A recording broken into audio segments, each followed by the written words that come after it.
Hi friends, हम class 12th का भारत के इतिहास के विषय भाग 2 से लेके आए हैं, किसान, जमींदार और राज्य। ठीक है। इसमें हम पढ़ेंगे कृषि समाज और मुगल साम्राज्य लगभग 16वीं और 17वीं शताब्दी के मध्य तक के काल का भाग करेंगे इसमें। 16वीं सहस्त्राब्दी सदी के दौरान हिंदुस्तान में करीब करीब 85% लोग गाँव में रहते थे। मोस्ट इंपॉर्टेंट क्वेश्चन है कि 17वीं शताब्दी में गाँव में कितने लोग रहते थे, तो 25% लोग गाँव में रहते थे, जिसमें छोटे खेतिहर और भूमि सम्रांत दोनों ही कृषि उत्पादन से जुड़े थे। दोनों ही फसल के हिस्सों के दावेदार थे और उनके बीच सहयोग, प्रतियोगिता और संघर्ष के रिश्ते बने। खेती से जुड़े इन तमाम रिश्तों के ताने बानों से गांव का समाज बनता था। इसी समय कई बाहरी ताकतें भी ग्रामीण दुनिया में दाखिल हुई। इनमें सबसे महत्वपूर्ण मुगल राज्य था, जो अपनी आमदनी का बहुत बड़ा हिस्सा कृषि उत्पादन से उगाता था। राज्य के नुमाइंदे, राजस्व निर्धारण करने वाले, राजस्व वसूली करने वाले, हिसाब रखने वाले, ग्रामीण समाज पर काबू रखने का कोशिश करते थे। वे तसल्ली करना चाहते थे कि खेतों की जुताई हो और राज्य को ऊपर से अपने हिस्से का कर समय पर मिल जाए। चूँकि कई फसलें बिक्री के लिए उगाई जाती थी, इसलिए व्यापार, मुद्रा और बाजार भी गाँव में घुस गए और इसके खेती वाले इलाके शहर से जुड़ गए थे। किसान और कृषि उत्पादक। खेतिहर समाज की बुनियाद इकाई गांव थी। मोस्ट इंपॉर्टेंट क्वेश्चन है कि खेतिहर समाज की बुनियादी इकाई क्या थी, तो खेतिहर समाज की बुनियादी इकाई गांव थी। इस गांव में कौन लोग रहते थे? किसान रहते थे। और ये किसान साल भर अलग अलग मौसम में बहुत सारे काम करते थे, ठीक है, जिससे उनकी फसल का पैदावार होती थी। जैसे काम में क्या है? ज़मीन की जुताई करना, बीज बोना और फसल पकने पर उसकी कटाई करना, ये उनके काम थे। इस काम के अलावा उन वस्तुओं के उत्पादन में भी शरीक होते हैं जो कृषि आधारित थी, जैसे शक्कर, तेल इत्यादि। लेकिन जो सिर्फ मैदानी इलाकों में बसे किसान की खेती ही ग्रामीण भारत की खासियत नहीं थी। कई ऐसे क्षेत्र भी थे, जैसे कि सूखी ज़मीन के विशाल हिस्सों से पहाड़ियाँ वाले इलाके, जहाँ उस तरह की खेती नहीं हो सकती थी, जैसे कि ज़्यादा उपजाऊ ज़मीनों पर। इसके अलावा भूखंड का एक बहुत बड़ा हिस्सा जंगल से घिरा था। जब हम कृषि समाज की बात करते हैं, तब हम इन भौगोलिक विविधताओं का ख्याल रखना चाहिए। स्रोतों की तलाश। चूँकि किसान अपने बारे में खुद नहीं लिखा करते थे, इसलिए ग्रामीण समाज के क्रियाकलापों की जानकारी हमें उन लोगों से मिलती है जो खेतों में काम करते हैं। यानी कि ग्रामीण समाज के क्रियाकलापों की जानकारी हमसे किससे मिलती है? तो हमें उनसे मिलती है जो लोग खेतों में काम करते हैं, उनसे मिलती है। उन लोगों से नहीं मिलती है जो खेतों में काम करते हैं। थोड़ा ध्यान से देखने से चीज़ें समझ में आती हैं।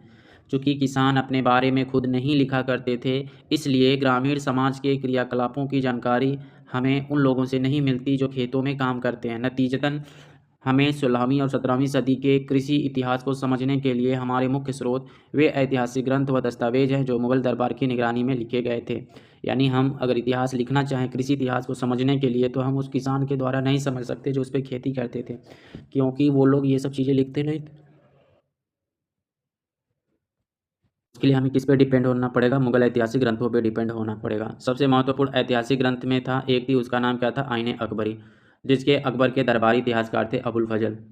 खेतों की नियमित जुताई की तसल्ली करने के लिए, राज्यों की नुमाइंदों द्वारा करों की उगाही के लिए और राज्य व ग्रामीण सत्तापोशी यानी कि जमींदारों के बीच के रिश्तों के नियमन के लिए जो इंतजाम राज्य ने किए थे, उसका लेखा जोखा इस ग्रंथ में बड़ी सावधानी से पेश किया गया है, इसमें आईने अकबरी में। ठीक है, तो महत्वपूर्ण क्वेश्चन बन जाएगा इसमें कि आईने अकबरी में क्या क्या चीज़ों को शामिल किया गया है। तो आईने अकबरी में किसका विवरण मिलता है हमें? पहला, खेतों की जो नियमित जुताई की तसल्ली करने के लिए। दूसरा, राज्यों की नुमाइंदों द्वारा करों की उगाही करने के लिए। तीसरा, राज्य व ग्रामीण सत्तापोषों जैसे जमींदारों के बीच के रिश्तों के नियमन के लिए। ठीक है, ये जो इंतजाम किए गए थे, सबका विवरण हमें कहाँ मिलता है? तो आईने अकबरी में मिलता है। आइन का मुख्य उद्देश्य क्या था? आइन का मुख्य उद्देश्य था अकबर के साम्राज्य का एक ऐसा खाका पेश करना जहाँ पर एक मजबूत सत्ताधारी वर्ग सामाजिक मेलजोल बनाकर रखता था। आइन के लेखक के मुताबिक क्या किया गया? तो आइन के लेखक के मुताबिक मुगल राज्य के खिलाफ कोई बगावत या किसी भी किस्म की सत्ता की दावेदारी का असफल होना पहले ही तय था। दूसरे शब्दों में, किसान के बारे में जो कुछ हमें आइन से पता चलता है, वह सत्ता के ऊंचे गलियारों का नज़रिया है। ठीक है, खुशकिस्मती से आइन की जानकारी के साथ साथ हम उन स्रोतों का भी इस्तेमाल कर सकते हैं जो मुगलों की राजधानी से दूर के इलाकों में लिखे गए थे। इनमें थे 17वीं से 18वीं सदियों के गुजरात, महाराष्ट्र और राजस्थान के मिलने वाले वे दस्तावेज थे जो सरकार की आमदनी की विस्तृत जानकारी देते थे। यानी कि हम आइन अकबरी के अलावा किसानों के बारे में उन कौन से क्षेत्रों से लिख सकते हैं? तो वह क्षेत्र कौन सा है? 17वीं और 18वीं सदी का गुजरात, महाराष्ट्र और राजस्थान, जहाँ की जानकारियाँ हमें सरकारी दस्तावेज से मिलती हैं। इसके अलावा ईस्ट इंडिया कंपनी के सारे दस्तावेज भी मिलते हैं जो पूर्वी भारत में कृषि संबंधों का उपयोगी खाका पेश करते हैं। यानी मोस्ट इंपॉर्टेंट क्वेश्चन यहाँ से निकल के आएगा कि पूर्वी भारत में कृषि संबंधों का उपयोगी खाका पेश कौन करता है? तो ईस्ट इंडिया कंपनी करती है। ठीक है, यानी कि हमें मुगल काल से तो जानकारी मिलती है, वहाँ से आइन अकबरी हो गया सब चीज़ें, लेकिन कुछ हिस्से हमें सरकारी दस्तावेजों से मिलते हैं जो 17वीं सदी के 18वीं सदियों गुजरात, महाराष्ट्र और राजस्थान से मिलते हैं। ठीक है। और ईस्ट इंडिया कंपनी से कहाँ से जानकारी मिलती है? तो ईस्ट इंडिया कंपनी से जानकारी हमें मिलती है पूर्वी भारत के कृषि संबंधों का। ठीक। ये सभी स्रोत किसानों, जमींदारों और राज्यों के बीच तने झगड़ों को दर्ज कर देते हैं। लगे हाथ ये स्रोत यह समझने में हमारी मदद करते हैं कि किसान राज्य को किस नज़रिए से देखते थे और राज्य से उनसे कैसी उम्मीद थी। अगला पॉइंट है किसान और उनकी ज़मीन। तो मुगल काल के भारतीय फारसी स्रोत किसान के लिए आमतौर पर रैयत या रियाया या मुजारियन शब्द का इस्तेमाल करते थे। मुख्य क्वेश्चन ये बन जाएगा यहाँ पे कि मुगल काल में जो भारतीय स्रोत हैं वो किसान के लिए कौन से शब्द का इस्तेमाल करते थे? तो फारसी और भारतीय स्रोत से यह पता चलता है कि मुगल काल में किसानों के लिए रैयत या मुजरियान शब्द का इस्तेमाल करते थे। किसका? मुजरियान शब्द का या रैयत शब्द का इस्तेमाल किसके लिए? मोस्ट इंपॉर्टेंट क्वेश्चन है ये, पूछेगा कि मुजरियान या रैयत शब्द किसके लिए प्रयोग किया गया है? तो किसान के लिए। कब? मुगल काल में। मुगल काल में किसान के लिए कौन सा शब्द प्रयोग किया गया है? तो रैयत या मुजरियान शब्द किसान के लिए प्रयोग किया गया है। साथ ही साथ किसान या आसामी जैसे शब्द भी मिलते हैं। ठीक है। इसके साथ साथ कौन से शब्द मिलते हैं? किसान या आसामी शब्द भी मिलते हैं। तो इस तरह से किसान के लिए कौन कौन से शब्द मिलते हैं? तो रैयत मिलता है, मुजरियान मिलता है, किसान मिलता है और आसामी शब्द मिलते हैं। ठीक। अब बात करते हैं कि 17वीं सदी के स्रोत के दो किस्मों के किसान की चर्चा की गई है। ठीक। 17वीं शताब्दी में कितने प्रकार के किसानों की चर्चा की गई है? दो प्रकार के किसानों की चर्चा की गई। एक किसान खुद काश्त होता था और दूसरा क्या होता था? पाही काश्त कहलाता था। खुद काश्त किसान क्या कहलाते थे? खुद काश्त किसान वे कहलाते थे जो उन्हीं गाँव में रहते थे जिनमें उनकी ज़मीन थी। वे क्या कहलाते थे? खुद काश्त कहलाते थे। और पाही काश्त कौन कहलाते थे? तो वे खेतीहर थे जो दूसरे गांव से ठेके पर खेती करने आते थे, यानी दूसरे गांव से खेती करने के लिए आते थे, दूसरे गांव में खेती करने के लिए जाते थे, वह पाही काश्त कहलाते थे। और खेतीहर थे जो दूसरे गांव में ठेके पर खेती करने के लिए जाते थे। लोग अपनी मर्जी से भी पाही काश्त बनते थे। ठीक। यानी लोग अपनी मर्जी से भी पाही काश्त बनते थे। जैसे ये पाही काश्त क्यों बनते थे अपनी मर्जी से? तो इसके भी दो कारण थे। अगर करों की शर्त किसी दूसरे गांव में बेहतर मिले तो भी ये पाही काश्त बन जाते थे। दूसरा, या तो मसलन या मजबूरी में बनते थे। ठीक है। एक तो मसलन जब उनको ज़रूरत अच्छी मिल जाती थी, वहाँ पैसा ज़्यादा मिल जाता था दूसरे जगह, तो ये पाही काश्त बन जाते थे। और दूसरा मजबूरी में बन जाते थे जब अकाल या भुखमरी के बाद इनकी आर्थिक स्थिति खराब हो जाती थी। उत्तर भारत के एक औसत किसान के पास शायद ही कभी एक जोड़ी बैल और दो हल से ज़्यादा कुछ होता था। औसत बताया गया है। ज़्यादातर के पास इससे भी कम। गुजरात में जिन किसानों के पास 6 एकड़ के करीब ज़मीन थी वे समृद्ध माने जाते थे। ठीक। यानी कि यहाँ पे एक निर्धारण किया हुआ है ज़मीन का कि कितने ज़मीन किसके पास रहेगी और राज्य के हिसाब से बांटा हुआ है। तो उत्तर भारत में एक औसत था, किसान के पास क्या था? शायद ही एक जोड़ी बैल दो हल से कुछ ज़्यादा थे। गुजरात में जिन किसानों के पास 6 एकड़ के करीब जमीन थे वे समृद्ध माने। यानी गुजरात में कौन से किसान समृद्ध माने जाते थे? तो गुजरात में वे किसान समृद्ध माने जाते थे जिसके पास 6 एकड़ ज़मीन रहती थी। ठीक। बंगाल में एक औसत किसान की ज़मीन की ऊपरी सीमा 5 एकड़ थी। 10 एकड़ ज़मीन वाले आसामी को अमीर समझा जाता था। यानी गुजरात में 6 एकड़ वाले ज़मीन को अमीर समझा जाता था, वहीं बंगाल में 10 एकड़ वाले ज़मीन को अमीर समझा जाता था। और औसत किसान की ज़मीन कितनी थी? तो ऊपरी सीमा 5 एकड़ थी। बंगाल में एक औसत किसान की ज़मीन की ऊपरी सीमा 5 एकड़ थी। ठीक। तो यानी सबसे ज़्यादा समृद्ध किसान कहाँ पे थे? तो सबसे समृद्ध किसान थे बंगाल में। खेती व्यक्तिगत मिल्कियत के सिद्धांत पर आधारित थी। यानी खेती जो थी वह व्यक्तिगत मिल्कियत के सिद्धांत पर आधारित थी। मोस्ट इंपॉर्टेंट क्वेश्चन है कि मुगल काल में जो खेती थी वह व्यक्तिगत मिल्कियत के सिद्धांत पर आधारित थी। किसानों की ज़मीन उसी तरह खरीदी और बेची जाती थी जैसे दूसरे संपत्ति मालिकों की। 19वीं सदी के दिल्ली आगरा इलाके में किसानों की मिल्कियत का यह विवरण 17वीं सदी पर भी उतना ही लागू होता है। हल जोतने वाले खेतिहर किसान पर ज़मीन की हदों पर मिट्टी, ईंट और कांटों की पहचान के लिए निशान लगाते हैं और ज़मीन के ऐसे हजारों टुकड़े किसी भी गांव में देखे जा सकते हैं। सिंचाई और तकनीक। ज़मीन की बहुतायत, मजदूरों की मौजूदगी और किसानों की गतिशीलता की वजह से कृषि का लगातार विस्तार हुआ। चूँकि खेती की प्राथमिक उद्देश्य लोगों का पेट भरना था, इसलिए रोज़मर्रा के खाने की ज़रूरत जैसे चावल, गेहूँ, ज्वार इत्यादि फसलें सबसे ज़्यादा उगाई जाती थी। जिन इलाकों में प्रतिवर्ष 40 इंच या उससे ज़्यादा बारिश होती थी वहाँ कमोबेश चावल की खेती होती थी। ठीक है। यानी 40 इंच से ज़्यादा अगर बारिश हो गई तो वहाँ पे चावल की खेती अच्छी होती थी। कम और कमतर बारिश वाले इलाकों में क्रमशः गेहूँ और ज्वार बाजरे की खेती ज़्यादा प्रचलित थी।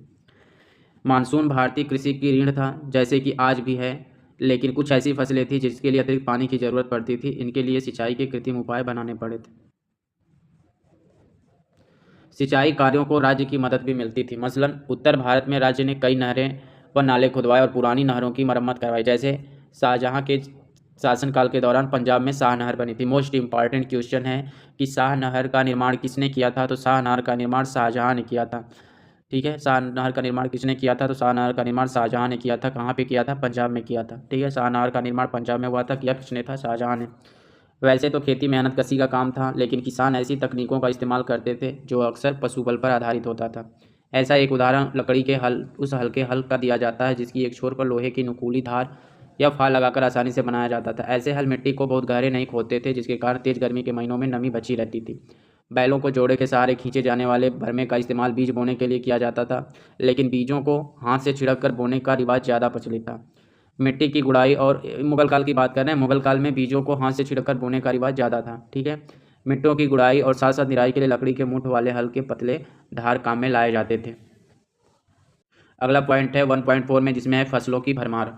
मौसम के दो मुख्य चक्रों के दौरान खेती की जाती थी। एक खरीफ फसल में जिसको पतझड़ कहा जाता था और दूसरी रबी फसल में जिसको बसंत कहा जाता था। ठीक है। यानी दो फसलों में दो मौसमी फसलें उगाई जाती थी, एक खरीफ फसल और दूसरी रबी फसल। सूखे इलाकों और बंजर ज़मीन को छोड़ दे तो ज़्यादातर जगहों पर साल में कम से कम 2 फसलें होती थी। जहाँ बारिश या सिंचाई के अन्य साधन हर वक्त मौजूद थे, वहाँ साल में 3 फसलें भी उगाई जाती थी। इस वजह से पैदावार में भारी विविधता पाई जाती थी। उदाहरण के तौर पर आइन हमें बताता है कि दोनों दौर मौसम मिलाकर मुगल प्रांत आगरा में 39 किस्म की फसलें। मोस्ट इंपॉर्टेंट क्वेश्चन है, किस कौन बताता है? आइन अकबरी से। क्या पता चलता है इनसे कि मुगल प्रांत में आगरा में 39 किस्म की फसलें उगाई जाती थी, जबकि दिल्ली प्रांत में 43 फसलों की पैदावार होती थी और बंगाल में सिर्फ चावल की 50 किस्में पैदा होती थी। ठीक है। यानी मुगल प्रांत में कितनी होती थी? 39 किस्म की फसलें होती थी। दिल्ली प्रांत में 43 फसलों की पैदावार होती थी और बंगाल में सिर्फ चावल की 50 किस्में पैदा होती थी। Most important question. हालांकि दैनिक आहार की खेती पर ज़्यादा जोर दिया जाता था, मगर इसका मतलब यह नहीं था कि मध्यकालीन भारत में सिर्फ गुजारा करने के लिए की जाती थी। स्रोतों से हमें अक्सर जिन्स ए कामिल जैसे लफ्ज मिलते हैं। यानी कि जिन्स ए कामिल का मतलब क्या होता है? सर्वोत्तम फसलें। सर्वोत्तम फसलों के लिए क्या शब्द यूज किया गया है? जिन्स ए कामिल। मुगल राज्य भी किसानों को ऐसी फसलों की खेती करने के लिए बढ़ावा देता था क्योंकि इनसे राज्य को ज़्यादा कर मिलता था। जैसे कपास और गन्ने जैसी फसलें बेहतरीन जिनसे कामिल थी। यानी कि मोस्ट इंपॉर्टेंट क्वेश्चन है कि मुगल काल में कौन सी फसलें जिनसे एक कामिल थी? जो जिनसे कामिल का मतलब होता है सर्वोत्तम फसलें। तो मुगल काल में जिनसे एक कामिल या सर्वोत्तम फसलें कौन कौन सी थी? तो कपास और गन्ने थे। मध्य भारत और दक्कनी पठार में फैले हुए ज़मीन पर बड़े बड़े टुकड़ों पर कपास उगाई जाती थी। यानी कि मुगल काल में भी कहाँ पे कपास उगाई जाती थी? तो मध्य भारत और दक्कनी पठार में। मोस्ट इंपॉर्टेंट क्वेश्चन है कि मध्यकालीन में जो मध्य भारत की बात करते हैं, मध्यकालीन भारत की बात करते हैं, उसमें कपास कहाँ उगाई जाती थी? तो मध्य भारत और दक्कनी पठार में कपास उगाई जाती है। उस समय बंगाल किस लिए मशहूर था? तो बंगाल अपनी चीनी के लिए मशहूर था। ठीक है। बंगाल किस लिए मशहूर था? तो चीनी के लिए मशहूर था। ठीक है। तिलहन और दलहन भी नकदी फसलों में आती थी। नकदी फसलों में और कौन सी फसलें आती थी? तिलहन और दलहन भी आती है। इससे पता चलता है कि एक औसत किसान की ज़मीन पर किस तरह पेट भरने के लिए होने वाले उत्पादन और व्यापार के लिए किए जाने वाले उत्पादन एक दूसरे से जुड़े हुए थे। 17वीं सदी में दुनिया के अलग अलग हिस्सों से कई नई फसलें भारतीय उपमहाद्वीप पहुंची। जैसे मसलन मक्का भारत में अफ्रीका और स्पेन के रास्ते आया। ठीक है। यानी मोस्ट इंपॉर्टेंट क्वेश्चन, अंडरलाइन कर लो, लिख लो इसे कि मक्का भारत में कहाँ से आया था? तो मक्का जो था मसलन भी है, मसलन है और मक्का भारत में कहाँ से पहुँचे हैं? तो मसलन और मक्का भारत में अफ्रीका और स्पेन से। यानी कि मसलन कहाँ से आता है? मसलन भारत में अफ्रीका के रास्ते आया था और मक्का भारत में स्पेन के रास्ते आया। और 17वीं सदी तक इसकी गिनती पश्चिमी भारत के मुख्य फसलों में होने लगी थी। टमाटर, आलू और मिर्च जैसी सब्जियां नई दुनिया से लाई गई थी। नई दुनिया मतलब अमेरिका, नई दुनिया। टमाटर, आलू और मिर्च जैसी सब्जियां कहाँ से आई थी? तो ये अमेरिका से आई थी। इसी तरह अनानास और पपीता जैसे फल वहीं से आए थे। कहाँ से आए थे? अनानास और पपीता जैसे फल कहाँ से आए? बात करें तो भारत में अनानास, पपीता, चीकू और अमरूद जैसे कई फल जो है नई दुनिया के फलों को भी यहाँ लाया गया था। और किसने लाया था? तो ये पुर्तगालियों ने लाया था। पुर्तगालियों ने ही आलू, टमाटर, मक्का, पपीता, मूंगफली, अमरूद, एवोकाडो, तंबाकू और मिर्च जैसी फसलें लाई थी। ये सब नई दुनिया से लाए थे।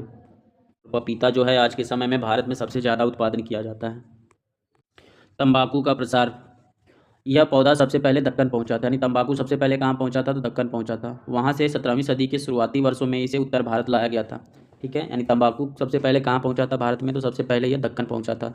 फिर वहाँ से 17वीं सदी के शुरुआत में उत्तर भारत में लाया गया। आइन उत्तर भारत की फसलों की सूची में तंबाकू का जिक्र नहीं करती। यानी कि मोस्ट इंपॉर्टेंट क्वेश्चन है कि तंबाकू का जिक्र आइन पुस्तक से उत्तर भारत में की फसलों की सूची में तंबाकू का जिक्र नहीं करती है। अकबर और उसके अभिजातों ने 1604 ईस्वी में पहली बार तंबाकू देखा था। यानी कि सबसे पहली बार तंबाकू अकबर ने कब देखा था? तो 1604 ईस्वी में देखा था। ऐसा लगता है कि इस समय तंबाकू का धूम्रपान करने की लत ने जोर पकड़ा। जहांगीर इस बुरी आदत के फैसले से इतना चिंतित हुआ कि उसने इस पर पाबंदी लगा दी। यह पाबंदी पूरी तरह से बेअसर साबित हुई, क्योंकि हम जानते हैं कि 17वीं सदी के अंत तक तंबाकू पूरे भारत में खेती, व्यापार और उपयोग की मुख्य वस्तुओं में से एक था। यानी कि तंबाकू पर रोक किसने लगाई थी? तो जहांगीर ने लगाई थी। Most important question. कृषि की समृद्धि और आबादी की बढ़ोतरी। कृषि उत्पादन के ऐसे विविध और लचीले तरीकों का एक बड़ा नतीजा यह निकला कि आबादी धीरे धीरे बढ़ने लगी। आर्थिक इतिहासकारों की गणना के मुताबिक समय समय पर होने वाली भुखमरी और महामारी के बावजूद 16 से 1700 के बीच भारत की आबादी लगभग 5 करोड़ बढ़ गई थी। 200 वर्षों में करीब करीब 33% बढ़ोतरी हुई थी। बात करेंगे ग्रामीण समुदाय के बारे में।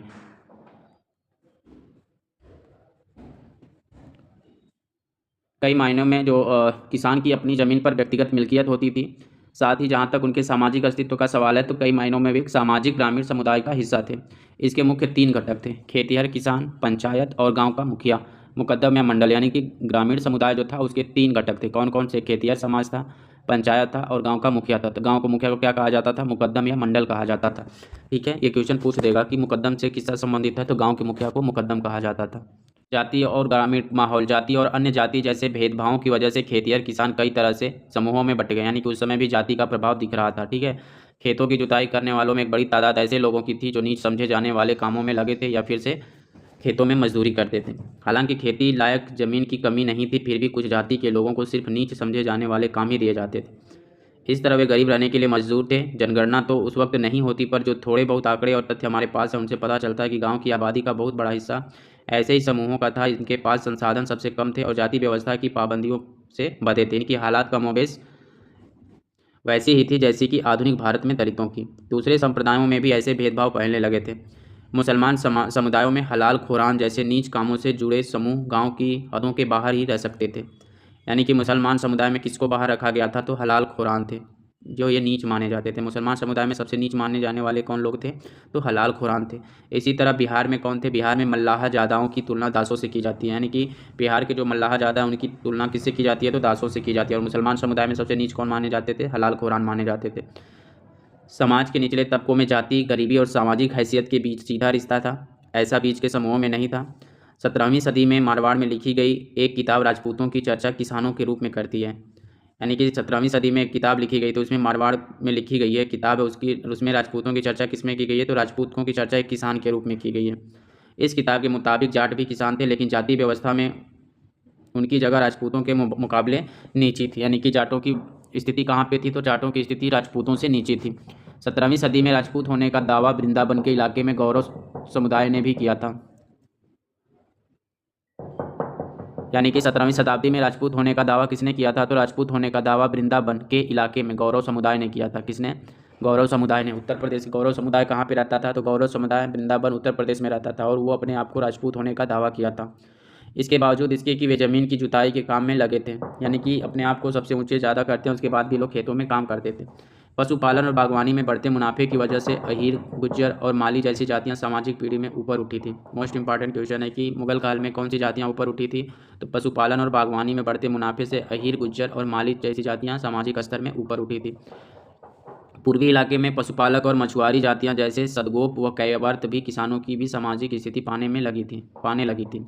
यानी कि कौन सी? पूर्वी इलाके में। पूर्वी इलाके में कौन सी जाति थी? पशुपालक और मछुआरी जातियां। पशुपालन करने वाली सदगोप कहलाती थी और मछुआरी जातियां कैवर्त कहलाती। ये जातियां भी अपने आप को सामाजिक स्थिति पाने में लग गई थी। पंचायतें और मुखिया। गांव की पंचायतों में बुजुर्ग का जमावड़ा होता था। आमतौर पर वे गांव की महत्वपूर्ण लोग हुआ करते थे जिनके पास अपनी संपत्ति के पुश्तैनी अधिकार होते थे। जिन गांवों में कई जातियों के लोग रहते थे वहां अक्सर पंचायत में भी विविधता पाई जाती थी।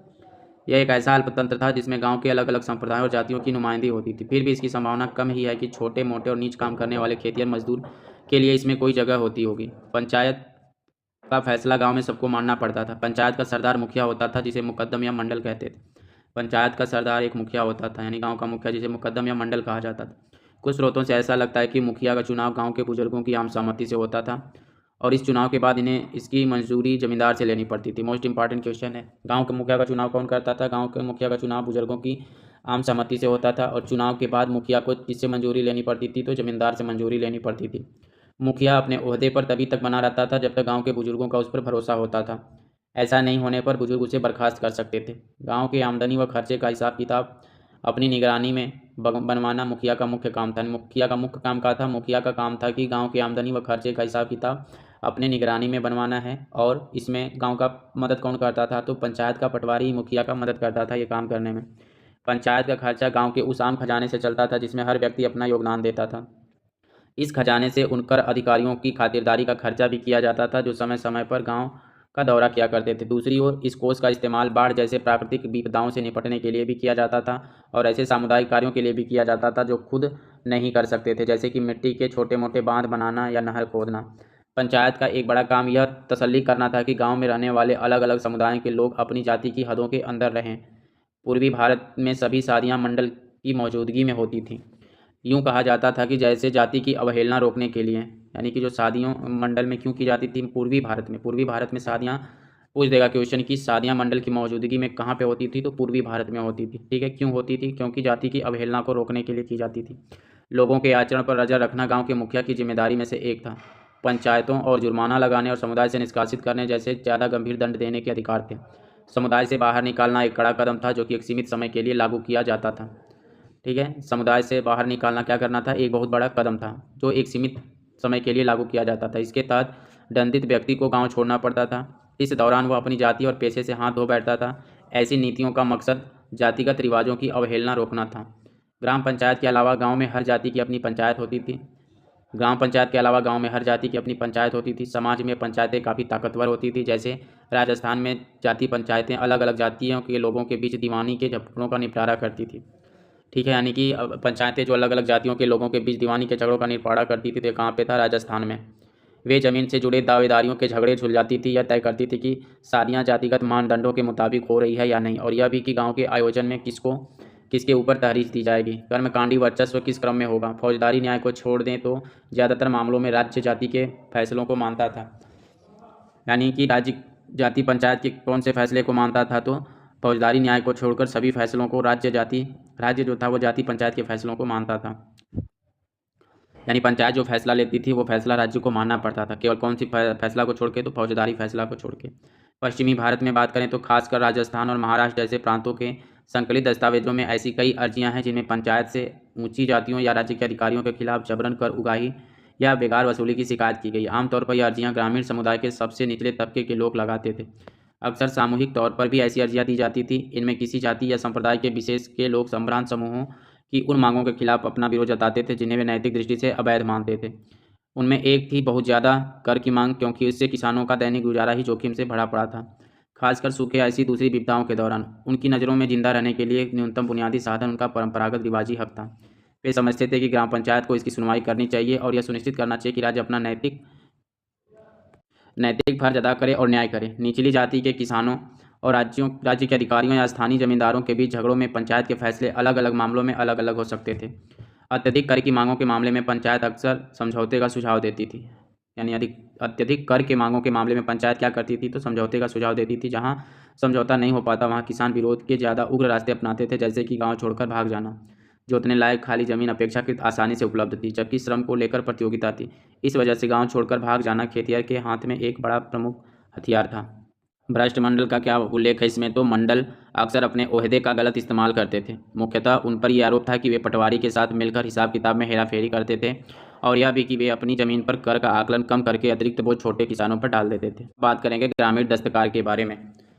अलग अलग तरह के उत्पादन कार्य में जुटे लोग के बीच फैले लेन देन के रिश्ते गाँव का एक और रोचक पहलू था। अंग्रेजी शासन के शुरुआती वर्षों में किए गए गाँव के सर्वेक्षण और मराठाओं के दस्तावेज बताते हैं कि गाँव में दस्तकार काफ़ी अच्छी तादाद में रहते थे। यानी कि गाँव में जो दस्तकार थे उनके बारे में हमें जानकारी कहाँ से मिलती है? तो मराठाओं के दस्तावेज से और अंग्रेज़ों द्वारा जो गाँव का सर्वेक्षण किया गया था उसके आधार पर। गाँव में दस्तकार जो थे कहीं कहीं तो कुल घरों के 25% घर के दस्तकारों के थे। कभी कभी किसानों और दस्तकारों के बीच फ़र्क करना मुश्किल होता था, क्योंकि कई ऐसे समूह थे जो दोनों किस्म के काम करते थे। खेतीहर उसके परिवार के सदस्य कई तरह की वस्तुओं के उत्पादन में शिरकत करते थे। मसलन रंगरेजी, कपड़े पर छपाई, मिट्टी के बर्तनों को पकाना, खेती के औजार बनाना या उनकी मरम्मत करना। उन महीनों में जब उनके पास खेती के काम के फुर्सत होती, जैसे कि बुआई और सुहाई के बीच या सुहाई और कटाई के बीच, उस समय ये खेतीहर दस्तकारी का काम करते थे। कुम्हार, लोहार, बढ़ई, नाई, यहाँ तक कि सुनार जैसे ग्रामीण दस्तकार भी अपनी सेवाएं गाँव के लोगों को देते थे, जबकि बदले में गांव वाले उन्हें अलग तरह से सेवाओं का अदायगी करते थे। आमतौर पर या तो उन्हें फसल का एक हिस्सा दिया जाता था या फिर गांव की एक ज़मीन का टुकड़ा, शायद कोई ऐसी ज़मीन जो खेती लायक होने के बावजूद बेकार पड़ी थी। अदायगी की सूरत क्या होगी ये शायद पंचायत ही तय करती थी। महाराष्ट्र में ऐसी ज़मीन दस्तकारों की मीरस या वतन बन गई जिसे दस्तकारों का पुश्तैनी अधिकार होता था। यानी कि जो शिल्प उत्पादन का काम करते थे उनको महाराष्ट्र में ऐसी जमीन दस्तकारों को क्या कहा जाता, क्या बन गई, तो मीरास या वतन बन गई।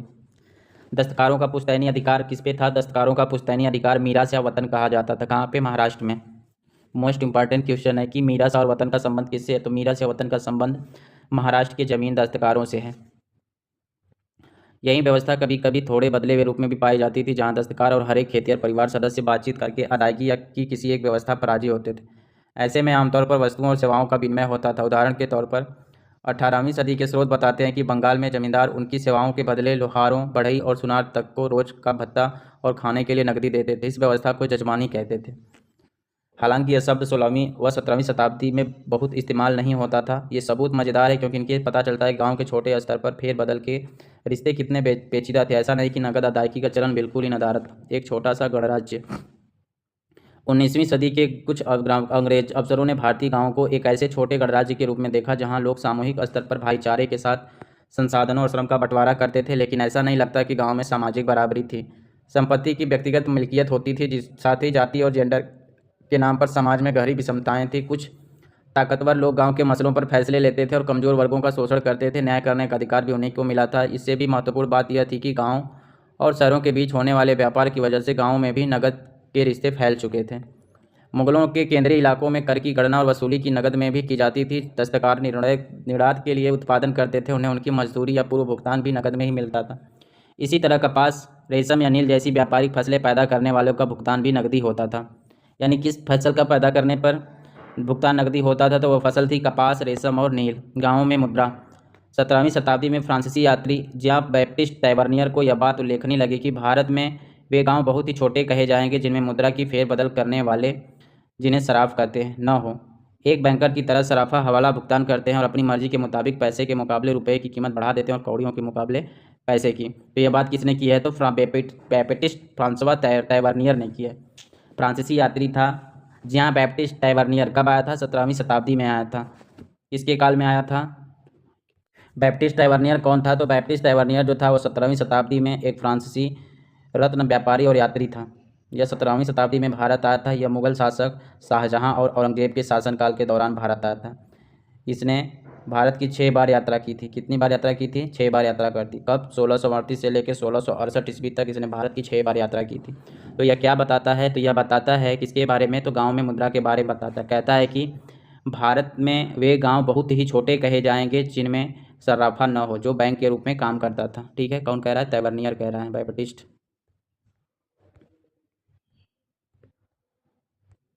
बैप्टिस्ट भारत में कब आया था, तो बैप्टिस्ट टैवर्नियर भारत में 17वीं शताब्दी में आया था। किसके शासनकाल में, मुगल शासनकाल के शाहजहां और औरंगजेब के काल में आया था। यह भारत की यात्रा लगभग 6 बार की थी। कितनी बार, कम से कम 6 बार भारत की यात्रा की थी। कब से कब तक, 1638 से 1668 तक। अब बात करेंगे कृषि समाज में महिलाओं के बारे में। ठीक है, तो जैसा कि शायद कई समाज में आपने गौर किया होगा, उत्पादन की प्रक्रिया में मर्द और महिलाएं खास किस्म की भूमिकाएं अदा करते हैं। जिस संदर्भ में हम बात कर रहे हैं वहाँ महिलाएं और मर्द कंधे से कंधा मिलाकर खेतों में काम करते थे। मर्द खेत जोतते थे, वे हल चलाते थे। महिलाएं बुआई, निराई, कटाई, साथ साथ पकी हुई फसलों का दाना निकालने का काम करती थी। जब छोटी छोटी ग्रामीण इकाइयों का किसान और व्यक्तिगत खेती का विकास हुआ, जो कि मध्यकालीन भारतीय कृषि की खासियत थी, तब घर परिवार के संसाधन और श्रम। मध्यकालीन भारतीय कृषि की खासियत क्या थी, जब छोटे छोटे ग्रामीण इकाइयों और किसान की व्यक्तिगत खेती का विकास हुआ। यह कब हुआ था, मध्यकालीन भारत में हुआ था। मोस्ट इंपॉर्टेंट क्वेश्चन है, यहाँ से निकल के जाएगा।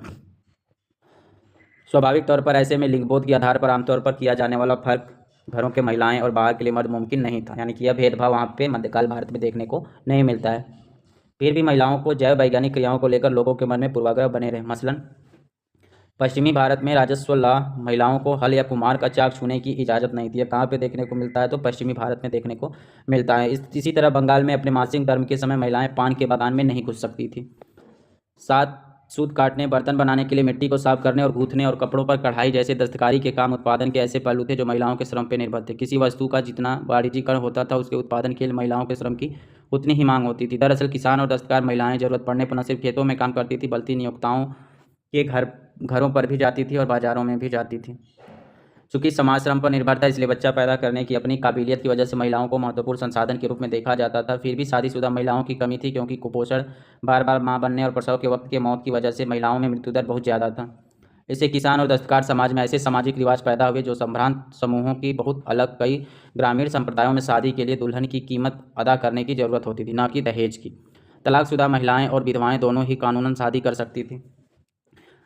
महिलाओं की प्रजनन शक्ति को इतनी अहमियत दी जाती थी कि उस समय पर काबू खोने का बड़ा डर था। स्थापित रिवाजों के मुताबिक घर का मुखिया मर्द होता था। इस तरह महिला पर परिवार और समुदायों के मर्दों द्वारा पुरजोर काबू रखा जाता था। बेवफाई के शक पर महिलाओं को भयानक दंड दिए जाते थे।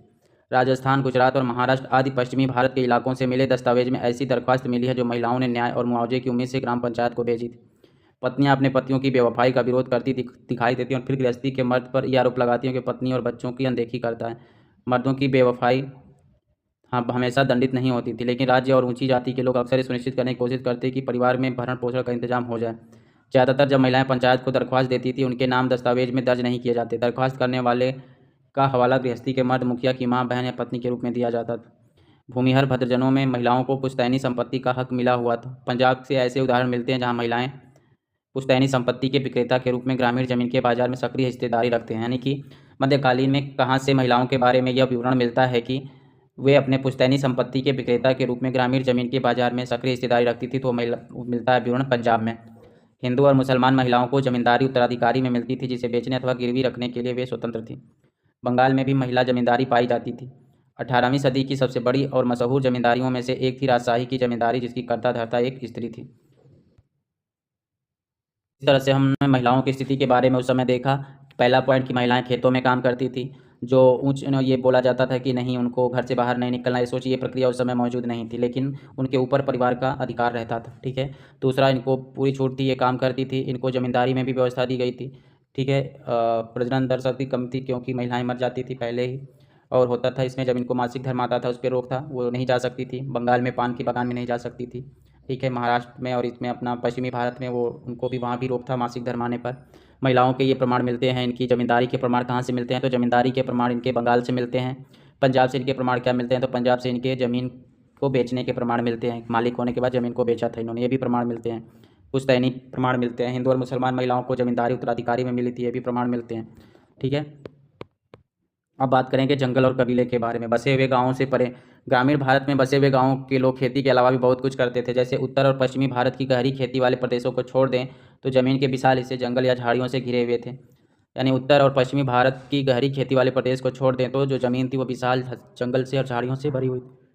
ऐसे इलाके कहाँ थे? ऐसे इलाके थे झारखंड, पूर्वी भारत, मध्य भारत और उत्तरी क्षेत्र में वहाँ, जिसमें भारत नेपाल के सीमावर्ती तराई के क्षेत्र शामिल थे। दक्षिण भारत का पश्चिमी घाट और दक्कन के पठारों में फैले हुए थे। यानी कि मध्यकालीन भारत में जो मुगल काल पीरियड था, उस समय कहाँ कहाँ पे जंगल फैले हुए थे, जंगल और झाड़ियाँ थी।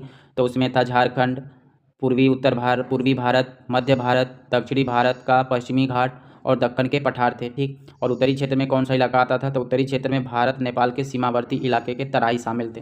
ठीक है। तो ये इलाके जंगल और पेड़ों से, झाड़ियों से भरे पड़े थे। इस काल में अखिल भारतीय स्तर पर जंगलों के फैलाव का औसत निकालना असंभव था। फिर भी सामयिक स्रोतों से मिली जानकारी के आधार पर यह अंदाज़ा लगाया जाता है कि औसतन करीब 40% था। यानी कि पूरे भारत क्षेत्र में, जो अखिल भारत क्षेत्र था, उस पर जंगलों का फैलाव औसतन कितना था? तो औसतन लगभग 40% माना गया था। कितना? 40%। मोस्ट इंपॉर्टेंट क्वेश्चन है कि मध्यकालीन भारत में जो जंगलों का फैलाव था वो किसने फीसदी था? 40% था। और कहाँ कहाँ था? झारखंड, मध्य प्रदेश, उत्तर भारत में भारत नेपाल का तराई वाला क्षेत्र था। दक्कन में कौन सा? दक्कन में इलाका आता है जो दक्षिण भारत का पश्चिमी घाट था और दक्कन का पठारी क्षेत्र था। ठीक है। ये इलाके पूरा जंगल से भरे हुए थे। पूर्वी भारत भी शामिल था इसमें, मध्य भारत भी शामिल था। समसामयिक रचना में जंगल में रहने वाले जंगली शब्द का इस्तेमाल करते हैं, लेकिन जंगली होने का मतलब सभ्यता का न होना बिल्कुल नहीं था। वैसे आजकल इस शब्द का प्रचलन अर्थ यही है कि उन दिनों इस शब्द का इस्तेमाल ऐसे लोगों के लिए किया जाता था जिनका गुजारा जंगल के उत्पादों, शिकार और स्थानांतरीय खेती से होता था। ये काम मौसम के मुताबिक होते थे। उदाहरण के तौर पर भीलों में बसंत के मौसम में जंगल के उत्पाद इकट्ठे किए जाते थे। गर्मियों में मछली पकड़ ली जाती थी, मानसून के महीनों में खेती की जाती थी और शरद व जाड़े के महीनों में शिकार किया जाता था। यानी भील जनजाति जो थी वो क्या कहे, किस मौसम में कौन सा खेती करते थे? तो भील जनजाति जो थी वो बसंत के मौसम में जंगल के उत्पाद इकट्ठा करते थे, क्योंकि उस समय महुआ का फूल आने लगता था, फूल यहाँ पे पाए जाते थे, इसलिए वो बसंत में जंगलों से उत्पाद को इकट्ठा करते थे। गर्मियों में क्या करते थे? तो गर्मियों में मछली पकड़ते थे। वो जब बारिश होता था तो मछली आती थी तो मछली पकड़ने का काम करते थे। फिर उसके बाद मानसून के महीनों में खेती की जाती थी और शरद व जाड़े के महीनों में ये लोग क्या करते थे, शिकार करते थे। ठीक, यह सिलसिला लगातार गतिशीलता की बुनियाद पर खड़ा था और ये कौन कर रहे थे, तो भील जाति कर रही। एक जगह से दूसरी जगह घूमते रहना इन जंगलों में रहने वाले कबीलों की एक खासियत थी। जहाँ तक राज्य का सवाल है, उसके लिए जंगल उलटफेर वाला इलाका था, बदमाशों को शरण देने वाला अड्डा था। एक बार फिर हम बाबर की ओर देखते हैं, जो कहता है कि जंगल एक ऐसा रक्षा कवच है जिसके पीछे परगना के लोग कड़े विद्रोही हो जाते थे और कर अदा करने से मुकर जाते थे। ये मोस्ट इंपॉर्टेंट क्वेश्चन है, ये एग्जाम में जरूर आएगा। क्यों पूछेगा कि किसने कहा था कि जिसके पीछे परगना के लोग कड़े विद्रोही हो जाते थे और कर अदा करने से मुकर जाते थे, तो यह बात किसने कहा था, तो बाबर ने कहा था। किसके बारे में, जंगल के बारे में कहा था कि जंगल एक ऐसा रक्षा कवच है जिसके पीछे परगना के लोग कड़े विद्रोही हो जाते थे और कर अदा करने से मुकर जाते थे। अब बात करेंगे जंगल में घुसपैठ की। जंगल में बाहरी ताकतें कई तरह से घुसती थी। मसलन राज्य की सेना के लिए हाथियों की ज़रूरत होती थी, इसलिए जंगलवासियों से ली जाने वाली पेशकश में अक्सर हाथी भी शामिल होते थे। मुगल राजनीतिक विचारधारा में गरीबों और अमीरों सहित सबके साथ जुड़े हुए राज्य के गहरे सरोकार का एक लक्षण था शिकार अभियान। दरबारी इतिहासकार की माने तो शिकार अभियान के नाम पर बादशाह अपने विशाल साम्राज्य के कोने कोने का दौरा करते थे और इस तरह अलग अलग इलाकों के लोगों की समस्याओं और शिकायतों पर व्यक्तिगत रूप से गौर करता था। दरबारी कलाकारों के चित्रों में शिकार का विषय बार बार आता है। इन चित्रकार अक्सर छोटा सा एक ऐसा दृश्य डाल देते थे जो सद्भावनापूर्ण शासन का संकेत देता था। परगना मुगल प्रांतों में एक प्रशासनिक प्रमंडल था। परगना क्या कहलाता था, तो परगना मुगल प्रांतों का एक प्रशासनिक प्रमंडल था। मोस्ट इंपॉर्टेंट क्वेश्चन है कि मुगल प्रांतों का एक प्रशासनिक मंडल कहलाता था परगना। ठीक है, ऐसे पूछ देगा, या तो फिर पूछेगा कि परगना मुगल प्रांतों का क्या था, तो परगना एक प्रमंडल था, प्रशासनिक प्रमंडल था, और मुगल कालों का प्रशासनिक प्रमंडल क्या था, परगना था। पेशकश पेशकश जो थी वो मुगल राज्य के द्वारा ली जाने वाली एक तरह की भेंट थी। पेशकश क्या थी, ली जाने वाली एक तरह की भेंट थी, किसके द्वारा, मुगलों के द्वारा। तो ये दो मोस्ट इंपॉर्टेंट क्वेश्चन है। ठीक, तो वाणिज्यिक खेती का असर बाहरी कारक के रूप में, एक मिनट, जंगलवासियों की ज़िंदगी पर भी पड़ता था। जंगलवासियों की ज़िंदगी पर भी किसका असर पड़ता था, तो वाणिज्यिक खेती का असर पड़ता था, और बाहरी कारक के रूप में भी जंगलवासियों की ज़िंदगी पर असर पड़ता था। जंगल के उत्पाद जैसे शहद, मधुमोम और लाख की बहुत मांग थी। मोस्ट इंपॉर्टेंट क्वेश्चन, जंगल के किस उत्पाद की महत्वपूर्ण मांग थी, तो शहद की, मधुमोम की और लाख की। लाख क्या था, लाख जैसी कुछ वस्तुएं जो 17वीं सदी में भारत से समुद्र पार होने वाले निर्यात की मुख्य वस्तु थी। यानी मोस्ट इंपॉर्टेंट क्वेश्चन है, मोस्ट इंपॉर्टेंट क्वेश्चन है कि 17वीं सदी में भारत से समुद्र पार होने वाले निर्यात की मुख्य वस्तुएं क्या थी, तो वह लाख थी। ठीक है, शहद, मधुमेह और लाख। हाथी भी पकड़े और बेचे जाते थे। व्यापार के तहत वस्तुओं की अदला बदली भी होती थी। कुछ कबीले भारत और अफगानिस्तान के बीच होने वाले ज़मीनी व्यापार में लगे थे, जैसे पंजाब का लोहानी कबीला। कुछ कबीले भारत और अफगानिस्तान के बीच होने वाले ज़मीनी व्यापार से लगे थे। तो मोस्ट इंपॉर्टेंट क्वेश्चन यहाँ पर है कि भारत और पाकिस्तान के बीच होने वाले ज़मीनी व्यापार में कौन लोग लगे थे, तो कौन से कबीले भारत और पाकिस्तान के बीच होने वाले ज़मीनी व्यापार में लगे थे, तो पंजाब का जो लोहानी कबीला था वह भारत और पाकिस्तान के बीच होने वाले ज़मीनी व्यापार में लगे थे। वे पंजाब के गांवों और शहरों के बीच होने वाले व्यापार में भी शिरकत करते थे। यानी पंजाब का जो लोहानी कबीला था वो भारत और पाकिस्तान के बीच ज़मीनी व्यापार में लगा था और पंजाब के गांवों और शहरों के बीच होने वाले व्यापार में भी शिरकत करते थे। सामाजिक कारणों से भी जंगलवासियों के जीवन में बदलाव आए। कबीले के भी सरदार होते थे, कुछ ग्रामीण समुदाय के बड़े आदमियों की तरह। कई कबीलों के सरदार जमींदार बन गए, कुछ तो राजा भी हो गए। ऐसे में उन्होंने सेना खड़ी करने की ज़रूरत हुई। उन्होंने अपने ही खानदान के लोगों को सेना में भर्ती किया, फिर अपने ही भाई बंधुओं से सैन्य सेवा की मांग की। सिंध इलाके की कबीलाई सेना में 6000 घुड़सवार और 7000 पैदल सिपाही थे। मोस्ट इंपॉर्टेंट क्वेश्चन, जो जमींदार थे, जो जंगल में आदिवासी रहते थे, उन्होंने अपने कबीले में भी राजा का निर्माण किया और अपने भाई भतीज को ही उन्होंने सैनिक में शामिल किया। तो सिंध इलाके की एक कबीलाई सेना थी, उसमें 6000 घुड़सवार और 7000 पैदल सैनिक थे। असम में अहोम राजाओं अपने पायक होते थे। असम में अहोम राजाओं के अपने पायक होते थे। पायक क्या होते थे, पायक वे लोग होते थे जिन्हें ज़मीन के बदले सैनिक सेवा देनी होती थी। पायक क्या कहलाते थे, पायक वे होते थे जिन्हें ज़मीन के बदले अपनी सैनिक सेवा देनी पड़ती थी। ठीक है, अहोम राजाओं ने जंगली हाथी पकड़ने पर अपने एक अधिकार का ऐलान भी कर रखा था। यानी किस राज्य में या किस हिस्से में राज्य ने ये ऐलान कर रखा था कि जब हाथी पकड़ने का एक अधिकार सिर्फ उनके पास है, तो आसाम में। ठीक है, पायक का यहाँ वर्णन किया जाता है, तो आसाम में। ये मोस्ट इंपॉर्टेंट क्वेश्चन है, आएंगे और इसको आपको लिखना पड़ेगा। हालांकि कबीलाई व्यवस्था से राजनीतिक प्रणाली की तरह संक्रमण बहुत पहले शुरू हो चुका था, लेकिन ऐसा लगता है कि 16वीं सदी में आकर यह प्रक्रिया पूरी तरह से विकसित हुई थी। यानी कबीलाई व्यवस्था में राजनीतिक प्रणाली की तरह संक्रमण बहुत पहले शुरू हो चुका था, लेकिन यह व्यवस्था कब देखने को मिलती है। मोस्ट इंपॉर्टेंट क्वेश्चन पूछेगा कि कबीलाई व्यवस्था से राजनीतिक प्रणाली की तरफ जो संक्रमण चला था यह कब देखने को मिलता है, तो यह 16वीं शताब्दी में यह प्रक्रिया पूर्ण रूप से विकसित हो गई थी। यानी कबीलाई साम्राज्य का राजनीतिक की तरफ अग्रसर होने का प्रक्रिया पूर्ण रूप से विकसित कब हो गई थी? तो 16वीं शताब्दी में हो गई थी। इसकी जानकारी हमें कहाँ से मिलती है? तो इसकी जानकारी हमें उत्तर पूर्वी इलाके में कबीलाई राज्यों के बारे में आयन की बातों से मिलती है। उदाहरण के तौर पर 16वीं 17वीं सदी में कोच राजाओं ने पड़ोसी कबीलों के साथ एक के बाद एक युद्ध किया और उन पर अपना कब्जा जमा लिया था। कब? 16वीं और 17वीं शताब्दी में कबीलों से किसका युद्ध हुआ था? तो कोच राजाओं का। ठीक है, किसने किया था? कोच राजाओं ने किया था। Most important question. जंगल के इलाके में नई सांस्कृतिक प्रभावों के विस्तार की भी शुरुआत हुई। कुछ इतिहासकारों ने दरअसल यह भी सुझाया कि नए बसे इलाकों के खेतिहर समुदाय ने जिस तरह धीरे धीरे इस्लाम को अपनाया, उसमें सूफी संतों की एक महत्वपूर्ण भूमिका थी। कृषि बस्तियों के लिए जंगलों का सफाया। कृषि बस्तियों के लिए जंगलों का सफाया का वर्णन किसमें मिलता है? तो कृषि बस्तियों के लिए जंगलों के सफाया का वर्णन मुकुंदराम चक्रवर्ती की लिखी एक बंगाली कविता चंडी मंगल से मिलता है। ठीक है, यह पुस्तक कब की है? तो यह पुस्तक 16वीं सदी की है। 16वीं सदी की पुस्तक क्या है? चंडी मंगल। चंडी मंगल किसने लिखा था? मुकुंदराम चक्रवर्ती ने। यह किस भाषा में लिखी गई थी? तो यह बंगाली भाषा में लिखी गई एक कविता है। कविता का नायक कौन है? तो कविता का नायक कालकेतु है। कौन है कविता का नायक? चंडी मंगल कविता का नायक कौन है? कालकेतु है। उसने क्या लिखा है? जंगल खाली करवा के एक साम्राज्य की स्थापना की। कालकेतु ने जंगल खाली करवा के एक साम्राज्य की स्थापना की। ठीक है, यानी कविता का नायक कौन है? कालकेतु है। और कालकेतु ने क्या किया? जंगल खाली करके एक साम्राज्य की स्थापना की। क्या लिखा है इस कविता में? खबरें मिलते ही परदेसी आने लगे तमाम जगहों से, फिर कालकेतु ने खरीद कर बांटे उनमें भारी भरकम चाकू कुल्हाड़ी और भाले बर्छे। उत्तर से आए दास सैकड़ों उमड़ते हुए चकित देखकर कालकेतु को जिसने दी सुपारी एक एक को। दक्षिण से आए फसल कटाई एक उद्यमी के साथ 500। पश्चिम से आया जफर मियाँ साथ में 22,000 लोग। हाथ में सुलेमानी मोती की माला, झुकते हुए पैगंबर का नाम। जंगलों को हटाने के बाद उन्होंने बसाए बाजार। सैकड़ों सैकड़ों की तादाद में विदेशी जंगलों को खा लिए और घुस आए वहाँ। कुल्हाड़ियों की आवाज़ सुनकर शेर डर गए और दहाड़ते हुए भाग निकले।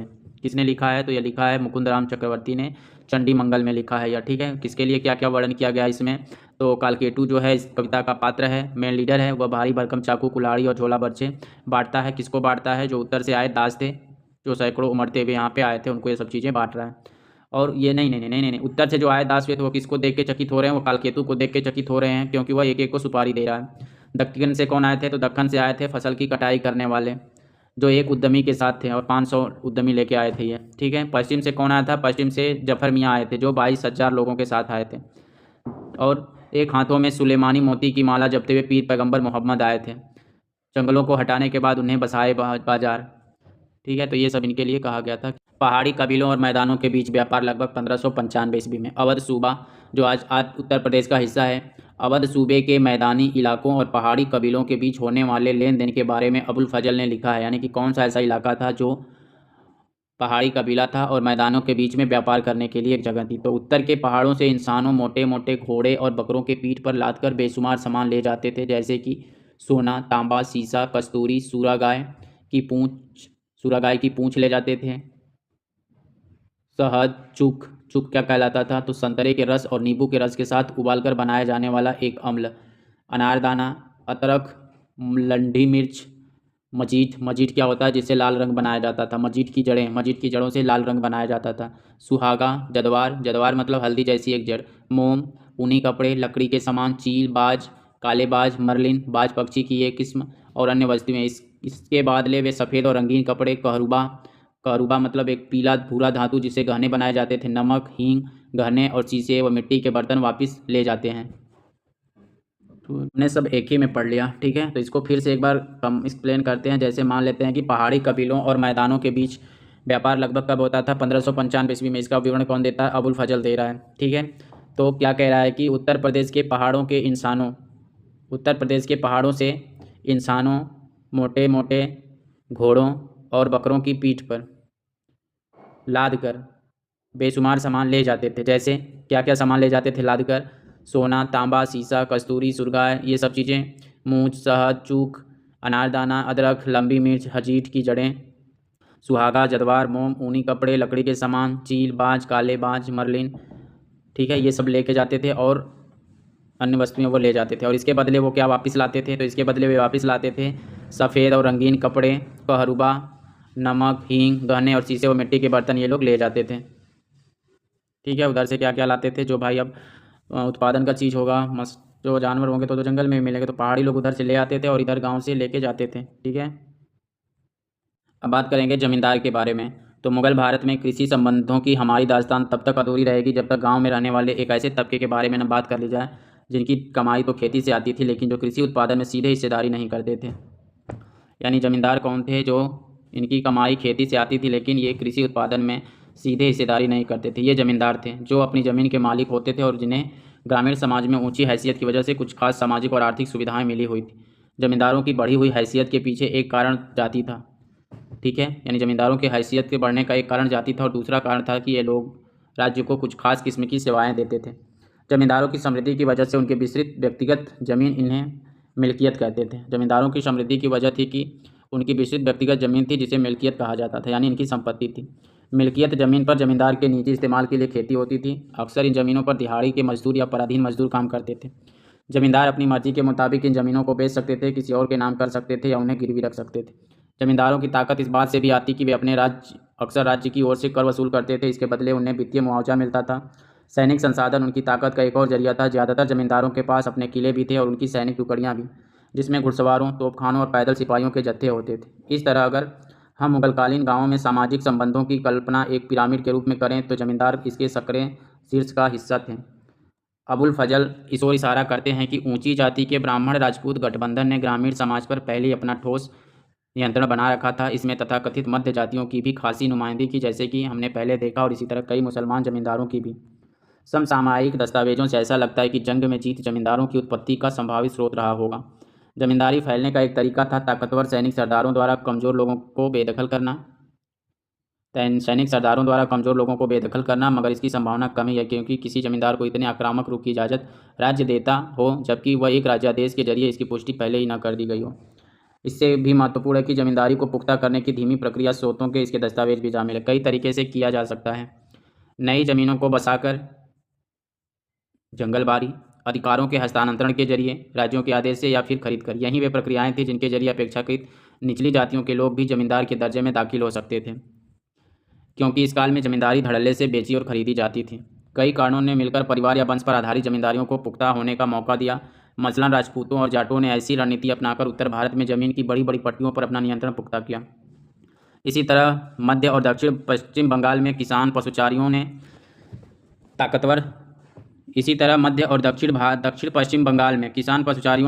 जमींदारियां खड़ी की थी। मोस्ट इंपॉर्टेंट क्वेश्चन कि किसान पशुचारियों ने ताकतवर जमींदारियां कहाँ खड़ी थी? क्यों किसान पशुचारियों ने ताकतवर जमींदारियां मध्य और दक्षिण पश्चिम बंगाल में खड़ी की। मोस्ट इंपॉर्टेंट क्वेश्चन है ये। जमींदारों ने खेती लायक ज़मीनों को बसाने में अगुवाई की और खेतिहरों को खेती के साजो सामान उधार देकर उन्हें वहां बसने में भी मदद की। जमींदार की खरीद फरोख्त से गाँव के मौद्रिकीकरण की प्रक्रिया में तेजी आई। इसके अलावा जमींदार अपनी मिल्कियत की ज़मीनों की भी फसल बेचते थे। ऐसा सबूत है कि जो दिखाते हैं कि जमींदार अक्सर बाजार हाट स्थापित करते हैं जहां किसान भी अपनी फसलें बेचने आते हैं। तो यहाँ भी एक क्वेश्चन निकल के आ रहा है कि जमींदार की खरीद फरोख्त से, यानी किसकी खरीद फरोख्त से गाँव के मौद्रिकीकरण की प्रक्रिया में तेजी आई? तो जमींदारी की खरीद फरोख्त से गाँव के मौद्रिकीकरण की प्रक्रिया में तेजी आई थी। जमींदार शोषण करने वाला तबका था लेकिन किसानों से उनके रिश्तों में पारस्परिक पैतृकवाद और संरक्षण का पूर्ण था। दो पहलू इस बात की पुष्टि करते हैं कि एक तो ये कि भक्ति संतों ने जहां बड़ी बेबाकी से जातिगत और दूसरी किस्मों के अत्याचारों की निंदा की, वहीं उन्होंने जमींदारों को किसानों के शोषक या उन पर अत्याचार करने वाले के रूप में नहीं दिखाया।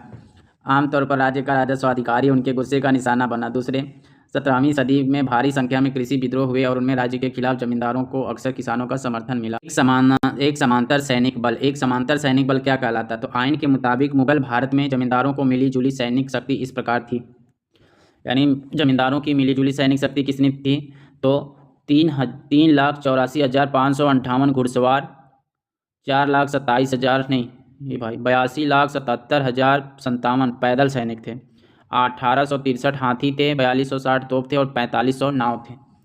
क्या करना इस सैनिक का भाई, क्या करते थे इतने सैनिक का? भू राजस्व प्रणाली। जमीन से मिलने वाला राजस्व मुगल साम्राज्य की आर्थिक बुनियाद थी। इस कारण से कृषि उत्पादन पर नियंत्रण रखने के लिए और तेजी से फैलते साम्राज्य के तमाम इलाकों में राजस्व आकलन व वसूली के लिए यह जरूरी था कि राज्य एक प्रशासनिक तंत्र खड़ा करे, दीवान, जिसके दफ्तर पर पूरे राज्य की वित्तीय व्यवस्था की देखरेख की जिम्मेदारी थी। वाह, महत्वपूर्ण क्वेश्चन यहाँ से निकल के आ गया। क्या निकल के आया? कि दफ्तर पर पूरे राज्य की वित्तीय व्यवस्था की देखरेख की जिम्मेदारी किसके पास थी? तो दीवान के पास थी। मुगल काल में किसके ऊपर राज्य के वित्तीय व्यवस्था की देखरेख की जिम्मेदारी थी? तो वह दीवान था। लोगों पर कर का बोझ निर्धारित करने से पहले मुगल राज्य ने जमीन और उन पर होने वाले उत्पादन के बारे में खास किस्म की सूचनाएं इकट्ठा करने की कोशिश की। भू राजस्व के इंतजाम में दो चरण थे, पहला कर निर्धारण और दूसरा वास्तविक वसूली। मोस्ट इंपॉर्टेंट क्वेश्चन है कि मुगल काल में भू राजस्व के इंतजाम में कितने चरण के कर निर्धारण किए जाते थे? तो दो चरण के। पहला चरण में कर निर्धारण होता था और दूसरा चरण में वास्तविक वसूली की जाती थी। जमा निर्धारित रकम थी और हासिल सचमुच वसूली गई रकम थी। ठीक है, जमा क्या थी? जमा जो थी वह निर्धारित रकम थी और हासिल जो की जाती थी वह क्या थी? सचमुच वसूली गई रकम थी। यानी जमा जो की जाती थी वह पहले से निर्धारित रकम रहती थी कि नहीं आपको इतना जमा करना, और हासिल जो थी वह क्या थी? सचमुच वसूली गई रकम। अमील गुजर या राजस्व वसूली करने वालों के कामों की सूची में अकबर ने यह हुक्म दिया था, आमिल गुजार। आमिल गुजार क्या कहलाता था? राजस्व वसूलीकार कहलाता था। यानी राजस्व वसूलने वाले को क्या कहलाता था? तो आमिल गुजार कहलाता था। ठीक है, तो कोशिश करनी चाहिए क्या कि खेतीहर नगद भुगतान करे, वहीं फसलों में भुगतान का विकल्प भी खुला रहे।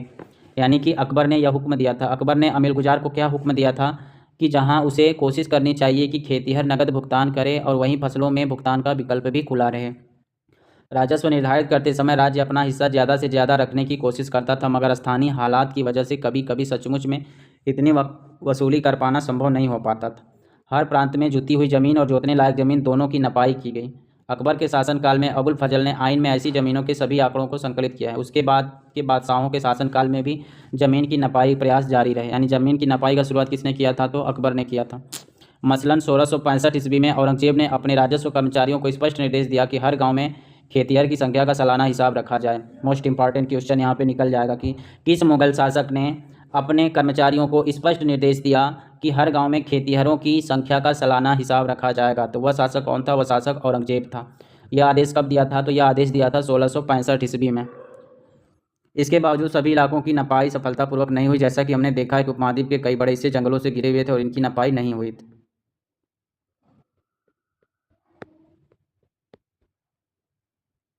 मुगल काल में अमीन का मतलब क्या था? मुगल काल में अमीन का मतलब एक मुलाजिम होता था। क्या था? अमीन एक मुलाजिम था जिसकी जिम्मेवारी क्या थी? तो अमीन की जिम्मेवारी थी यह सुनिश्चित करना था कि प्रांतों में राजकीय नियम कानून का पालन हो रहा है कि नहीं हो रहा। तो एक चीज़ हम लोग गड़बड़ा दिए कि हम लोग ट्रिक बनाए नहीं कि जो चीज़ें मेन कठिन लगे, क्योंकि ये पूछता है एग्जाम में, तो हम भाई कैसे समझेंगे। अमील गुजार क्या था? तो अमील गुजार तो उसको क्या कहते थे? राजस्व वसूली करते थे। तो भाई अब अमील गुजार को कैसे याद करेंगे? तो वो क्या करता था? राजस्व वसूली करता था। तो अमील गुजार, गुजार मतलब हमारा गुजारा कैसे होगा? जब हमारे पास पैसे रहेंगे तो तभी होगा ना। तो वो अपना गुजारा कैसे करेगा? जब कर इकट्ठा करेगा। तो कर इकट्ठा करने के लिए जाता है किसके पास? किसानों के पास। बोलता है भाई दे दो, तो आ जाओ मिल के हम तुम गुजारा करते हैं, आप दोगे तो आपका भी गुजारा होगा और मेरा भी गुजारा होने लगे, तो आओ मिल के गुजारा करते हैं।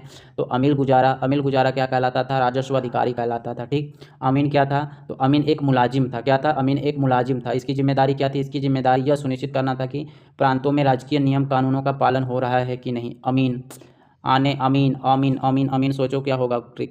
अमीन क्या हो जाएगा? अमीन अमीना ए आवा मीना, आवा मीना देखा ये नैतिक पालन ना करता है। आवा मीना देखा ये नैतिक पालन ना करते हैं। तो आमीन मतलब क्या जिम्मेदारी थी? कि देखना था कि समाज में नैतिक पालन यानी राजकीय नियम कानूनों का पालन हो रहा है कि नहीं हो रहा है। यानी राज्य के नियमों का पालन हो रहा है कि नहीं हो रहा है। अमीन ये अमित, अमित क्या था? अमित का नाम क्या था? राज, राज रखा था अपना नाम। तो राज के नियमों का पालन हो रहा है कि नहीं। अमित का काम क्या था? उसको देखना था कि राज्य के नियमों का पालन हो रहा है कि नहीं हो रहा। वो एक नियम अनुसार चलता था। अकबर के शासन में भूमि का वर्गीकरण। अकबर बादशाह ने अपनी गहरी दूरदर्शिता के साथ ज़मीनों का वर्गीकरण किया और हर एक के लिए अलग अलग राजस्व निर्धारित किया। ठीक है, इसमें एक पोलाज होती थी ज़मीन। ठीक है, पोलाज ज़मीन होती थी। 3 भागों में उसने ज़मीन को बांटा था। कौन कौन से? पोलाज ज़मीन में नहीं, 4 भागों में। कौन कौन सी? एक थी पोलाज, एक थी परौती, एक थी चचर और एक थी बंजर। तो 4 हिस्सों में भूमि को बांटा था नाप के। ठीक है, पोलाज भूमि क्या थी? पोलाज भूमि वह थी जिसमें एक के बाद हर फसल की सालाना खेती होती थी और उसे कभी खाली छोड़ा नहीं जाता था। पोलाज मतलब मस्त खेती होती थी पोलाज में। पोलाज में मस्त खेती होती थी। परौती, परौती वह ज़मीन है जिस पर कुछ दिनों के लिए खेती रोक दी जाती है ताकि वह अपनी खोई ताकत वापस पा सके। परौती, परौती छोड़ दी जाती थी कुछ समय के लिए, एक कुछ दिनों के लिए खेती रोक दी जाती थी, यानी कुछ दिनों के लिए खेती रोक जाती थी परौती पे। चचर, चचर वह ज़मीन है जो 3 या 4 वर्षों तक खाली रहती थी। बंजर वह ज़मीन जिस पर 5 या उससे अधिक वर्षों से खेती नहीं की गई हो। तो यहाँ हम नाम से समझेंगे। ठीक है, नाम से ही समझते हैं। पोलाज भूमि क्या कहलाती है? पोलाज मतलब, पोलाज से ही समझ लेते हैं कि मतलब पालने का, पालने का काम मतलब कि हमारा जो खेती है पोलाज वो क्या करते हैं? हमें पालने के लिए बहुत सारा उत्पादन देती है। तो इसलिए इस पोलाज ऐसी भूमि है जिस पे खेती हर समय की जाती है, वो कभी खाली नहीं छोड़ी जाती है। ठीक। दूसरी है परौती भूमि। परौती भूमि जो है वो कुछ समय के लिए उसको खाली छोड़ा जाता है ताकि उसको फिर से जो उसकी खोई हुई शक्ति है उसको मिल जाए। ठीक है, वो परौती भूमि हो जाएगी, क्योंकि परौती भूमि कुछ समय के लिए छोड़ी जाती है। चाचर भूमि क्या कहलाती है? तो चाचर भूमि वह होती है जो नाम से ही पता चल रहा है, चाचर। चाचर मतलब चार, चाचर मतलब चार, मतलब ऐसी भूमि जिसपे 3 से 4 साल के लिए खाली रहती है। कितने साल के लिए? 3 से 4 साल के लिए खाली रहने वाली भूमि को चचर भूमि या जमीन कहते हैं। ठीक है, नाम से ये चचर मतलब चार, यानी 3 से 4 साल तक जो खाली रहती है। परती जो है वो कुछ समय तक खाली छोड़ी जाती है। और बंजर भूमि है, बंजर भूमि जो 5 साल से अधिक वर्षों तक क्या है, छोड़ी गई है, वो बंजर भूमि कहलाती है। जहाँ पर 5 या उससे ज़्यादा वर्षों से खेती नहीं की गई है, उस पर खेती नहीं की गई है, 5 साल से ऊपर हो गए हैं। पहले 2 प्रकार की ज़मीन है जो पोलाज कहलाती है और परौती कहलाती है। ये जो 2 प्रकार की ज़मीन है, 3 किस्में हैं, अच्छी, मध्यम और ख़राब। पहले 2 प्रकार की ज़मीन की 3 किस्में हैं। कौन कौन सी? अच्छी, मध्यम और ख़राब फसल। वे हर किस्म की ज़मीन के उत्पाद को जोड़ देते हैं और इसका तीसरा हिस्सा मध्यम उत्पाद माना जाता है, जिसका 1/3 हिस्सा शाही शुल्क माना जाता है। इस आधार पे क्या होता है कि वहाँ पे भूमि का वर्गीकरण करके कर का निर्धारण किया जाता है। ठीक है, जैसे जो पोलाज और परती भूमि है ये उत्तम किस्म की मानी जाती हैं। ठीक है, 3 किस्में हैं यहाँ पे। कितनी किस्में? पहली 2 प्रकार की ज़मीन की 3 किस्में कौन सी हैं? अच्छी है, मध्यम है और ख़राब है। वे हर किस्म की ज़मीन के उत्पाद को क्या करते हैं? जोड़ देते हैं और इनका तीसरा हिस्सा जो निकाला जाता है उसको मध्यम उत्पाद माना जाता है और उसी को टैक्स लगा ली जाती है। उसका 1/3 हिस्सा सोशी शुल्क लिया जाता है। कितना? 1/3। मोस्ट इंपॉर्टेंट क्वेश्चन की जो ज़मीन है उसका जो 3 भाग निकाला जाता है तो उसको मध्यम माना जाता है, तो उस मध्यम का कितना हिस्सा शाही शुल्क के लिए निर्धारित किया जाता है? तो 1/3 हिस्सा शाही शुल्क के लिए निर्धारित किया जाता है। ठीक। ये मानचित्र जो दिया है यहाँ से आप समझ सकते हो कि जो साम्राज्य का विस्तार था बाबर के समय, देखो बाबर कहाँ तक है? कंधार है, काबुल है, लाहौर है, पानीपत है, दिल्ली है, आगरा है। ठीक है, और यूपी के कुछ हिस्सों में आता है वो। ठीक, बिहार तक नहीं गया है वो। बिहार में बाबर का शासन है ही नहीं, राजस्थान में भी नहीं है। ठीक है, अकबर का शासनकाल जो है वो देखो बड़ा है, जो बाबर का इलाका है वो तो था ही, फिर अकबर का शासनकाल कहाँ तक? राजस्थान, गुजरात, ठीक है, उत्तर पश्चिम की तरफ है, इधर पटना तक है, बिहार तक, बंगाल सब पहुँच गया है। ठीक है, और उसके बाद औरंगजेब का शासनकाल जो आता है वो कहाँ तक? मतलब संपूर्ण इलाका, बस उसका साउथ वाला भाग छोड़ दो आप, केरल का भाग छोड़ दो, उसके बाद तो आप देखोगे कि जो औरंगजेब का शासन है पूरे भारत पे कब्जा जमाया हुआ है। ठीक है, केरल का हिस्सा छोड़ देने के बाद मनसबदारी व्यवस्था क्या कहलाती थी? तो मुगल प्रशासनिक व्यवस्था के शीर्ष पर एक सैनिक नौकरशाही तंत्र था, जिस पर राज्य के सैनिक व नागरिक मामलों की जिम्मेदारी थी। यानी मनसबदारी पे किसकी जिम्मेदारी थी? तो नागरिक मामलों की, सैनिक व नागरिक मामलों की जिम्मेदारी थी। कुछ मनसबदारों को नकदी भुगतान किया जाता था, जबकि उनमें से ज़्यादातर को साम्राज्य के अलग अलग हिस्सों में राजस्व के आवंटन के जरिए भुगतान किया जाता था। नकद या जिन्स। ठीक है, तो अकबर, ये आईने अकबरी में एक वर्णन है, अनुच्छेद दिया गया है, इसमें अकबर आदेश देता है किसको? आमिल अमीन को। किसको? अमील गुजार को। अमील गुजार को आदेश देता है कि भाई आप ऐसा काम करो कि सिर्फ नकद लेने की आदत ना डालो, बल्कि फसल से भी लेने के लिए तैयार हो। किसने आदेश दिया था? तो ये आदेश दिया था अकबर ने, अमील गुजार को दिया था ये आदेश। तो वो किस तरह से, उन्होंने कहा कि इसके बाद आप कोई और तरीका अपना लो जिससे राजस्व मिलने लगे। तो पहला काम क्या था? राजस्व वसूलने का कड़कूट था। पहला क्या था? पहला नियम क्या था? कड़कूट। कड़कूट का मतलब क्या होता है? कड़कूट का मतलब होता है, हिंदू जुबान में उसे कड़क कहते हैं। ठीक है, जैसे अनाज और कुत अंदाजा, अगर कोई शक हो तो फसल को 3 अलग अलग पुलिंदों में काटना चाहिए, अच्छा, मध्यम और बदतर। इस तरह शक दूर करना चाहिए। अक्सर अंदाजे से किया गया जमीन का आकलन भी पर्याप्त रूप से सही नतीजा देता है। ठीक है, पहला किसे करना है? अनाज या खुद का अंदाज़ा लगाना है। अंदाज़ा लगा के उसको किस में बांटना है? अच्छा, माध्यम और बदतर में बांट के उस पर अंदाज़ा लगा लेना है कि किस में अच्छा होगा, कितना अंदाज़ा आएगा, उसके हिसाब से उसको लेना है। ठीक है, दूसरा प्रकार इन्होंने 4 प्रकार बताया था। पहला में कड़कुत था, दूसरा में क्या था? दूसरा में बटाई था, तीसरा में खेत बटाई था और चौथा में क्या था? चौथा में लांग बटाई था। तो इस तरह से बांट कर इन्होंने राजस्व का निर्धारण किया। तो पहला हमने कड़कर देख लिया, जिसमें क्या करना है कि फसल को ही 3 हिस्सों में बांट देना है। कैसी हिस्सों में? अच्छी, मध्यम और बदतर फसल में बांट के उसको अलग अलग कटाई करनी है उस हिसाब से। ठीक है, और फिर ज़मीन का आकलन करके अंदाज़ा से ज़मीन का आकलन करके सही नतीजा लगा के उसका राजस्व लेना है। ठीक है, ऐसे ही करना है पहला में। दूसरा में जो बटाई है, जिसे भावोली कहते हैं, भावोली भी कहते हैं। बटाई में क्या कहते हैं? बटाई को भावोली भी कहते हैं। इस भावोली या बटाई में क्या किया जाता था? फसल काट कर जमा कर लिया जाता था, फिर सभी पक्षों की मौजूदगी में वह रजामंदी में बंटवारा करते थे। ठीक है। लेकिन इसमें क्या होता था कि कई समझदार निरीक्षकों की ज़रूरत पड़ती थी, वरना दुष्ट बुद्धि और मक्कार धोखेबाज की नीयत रखते थे।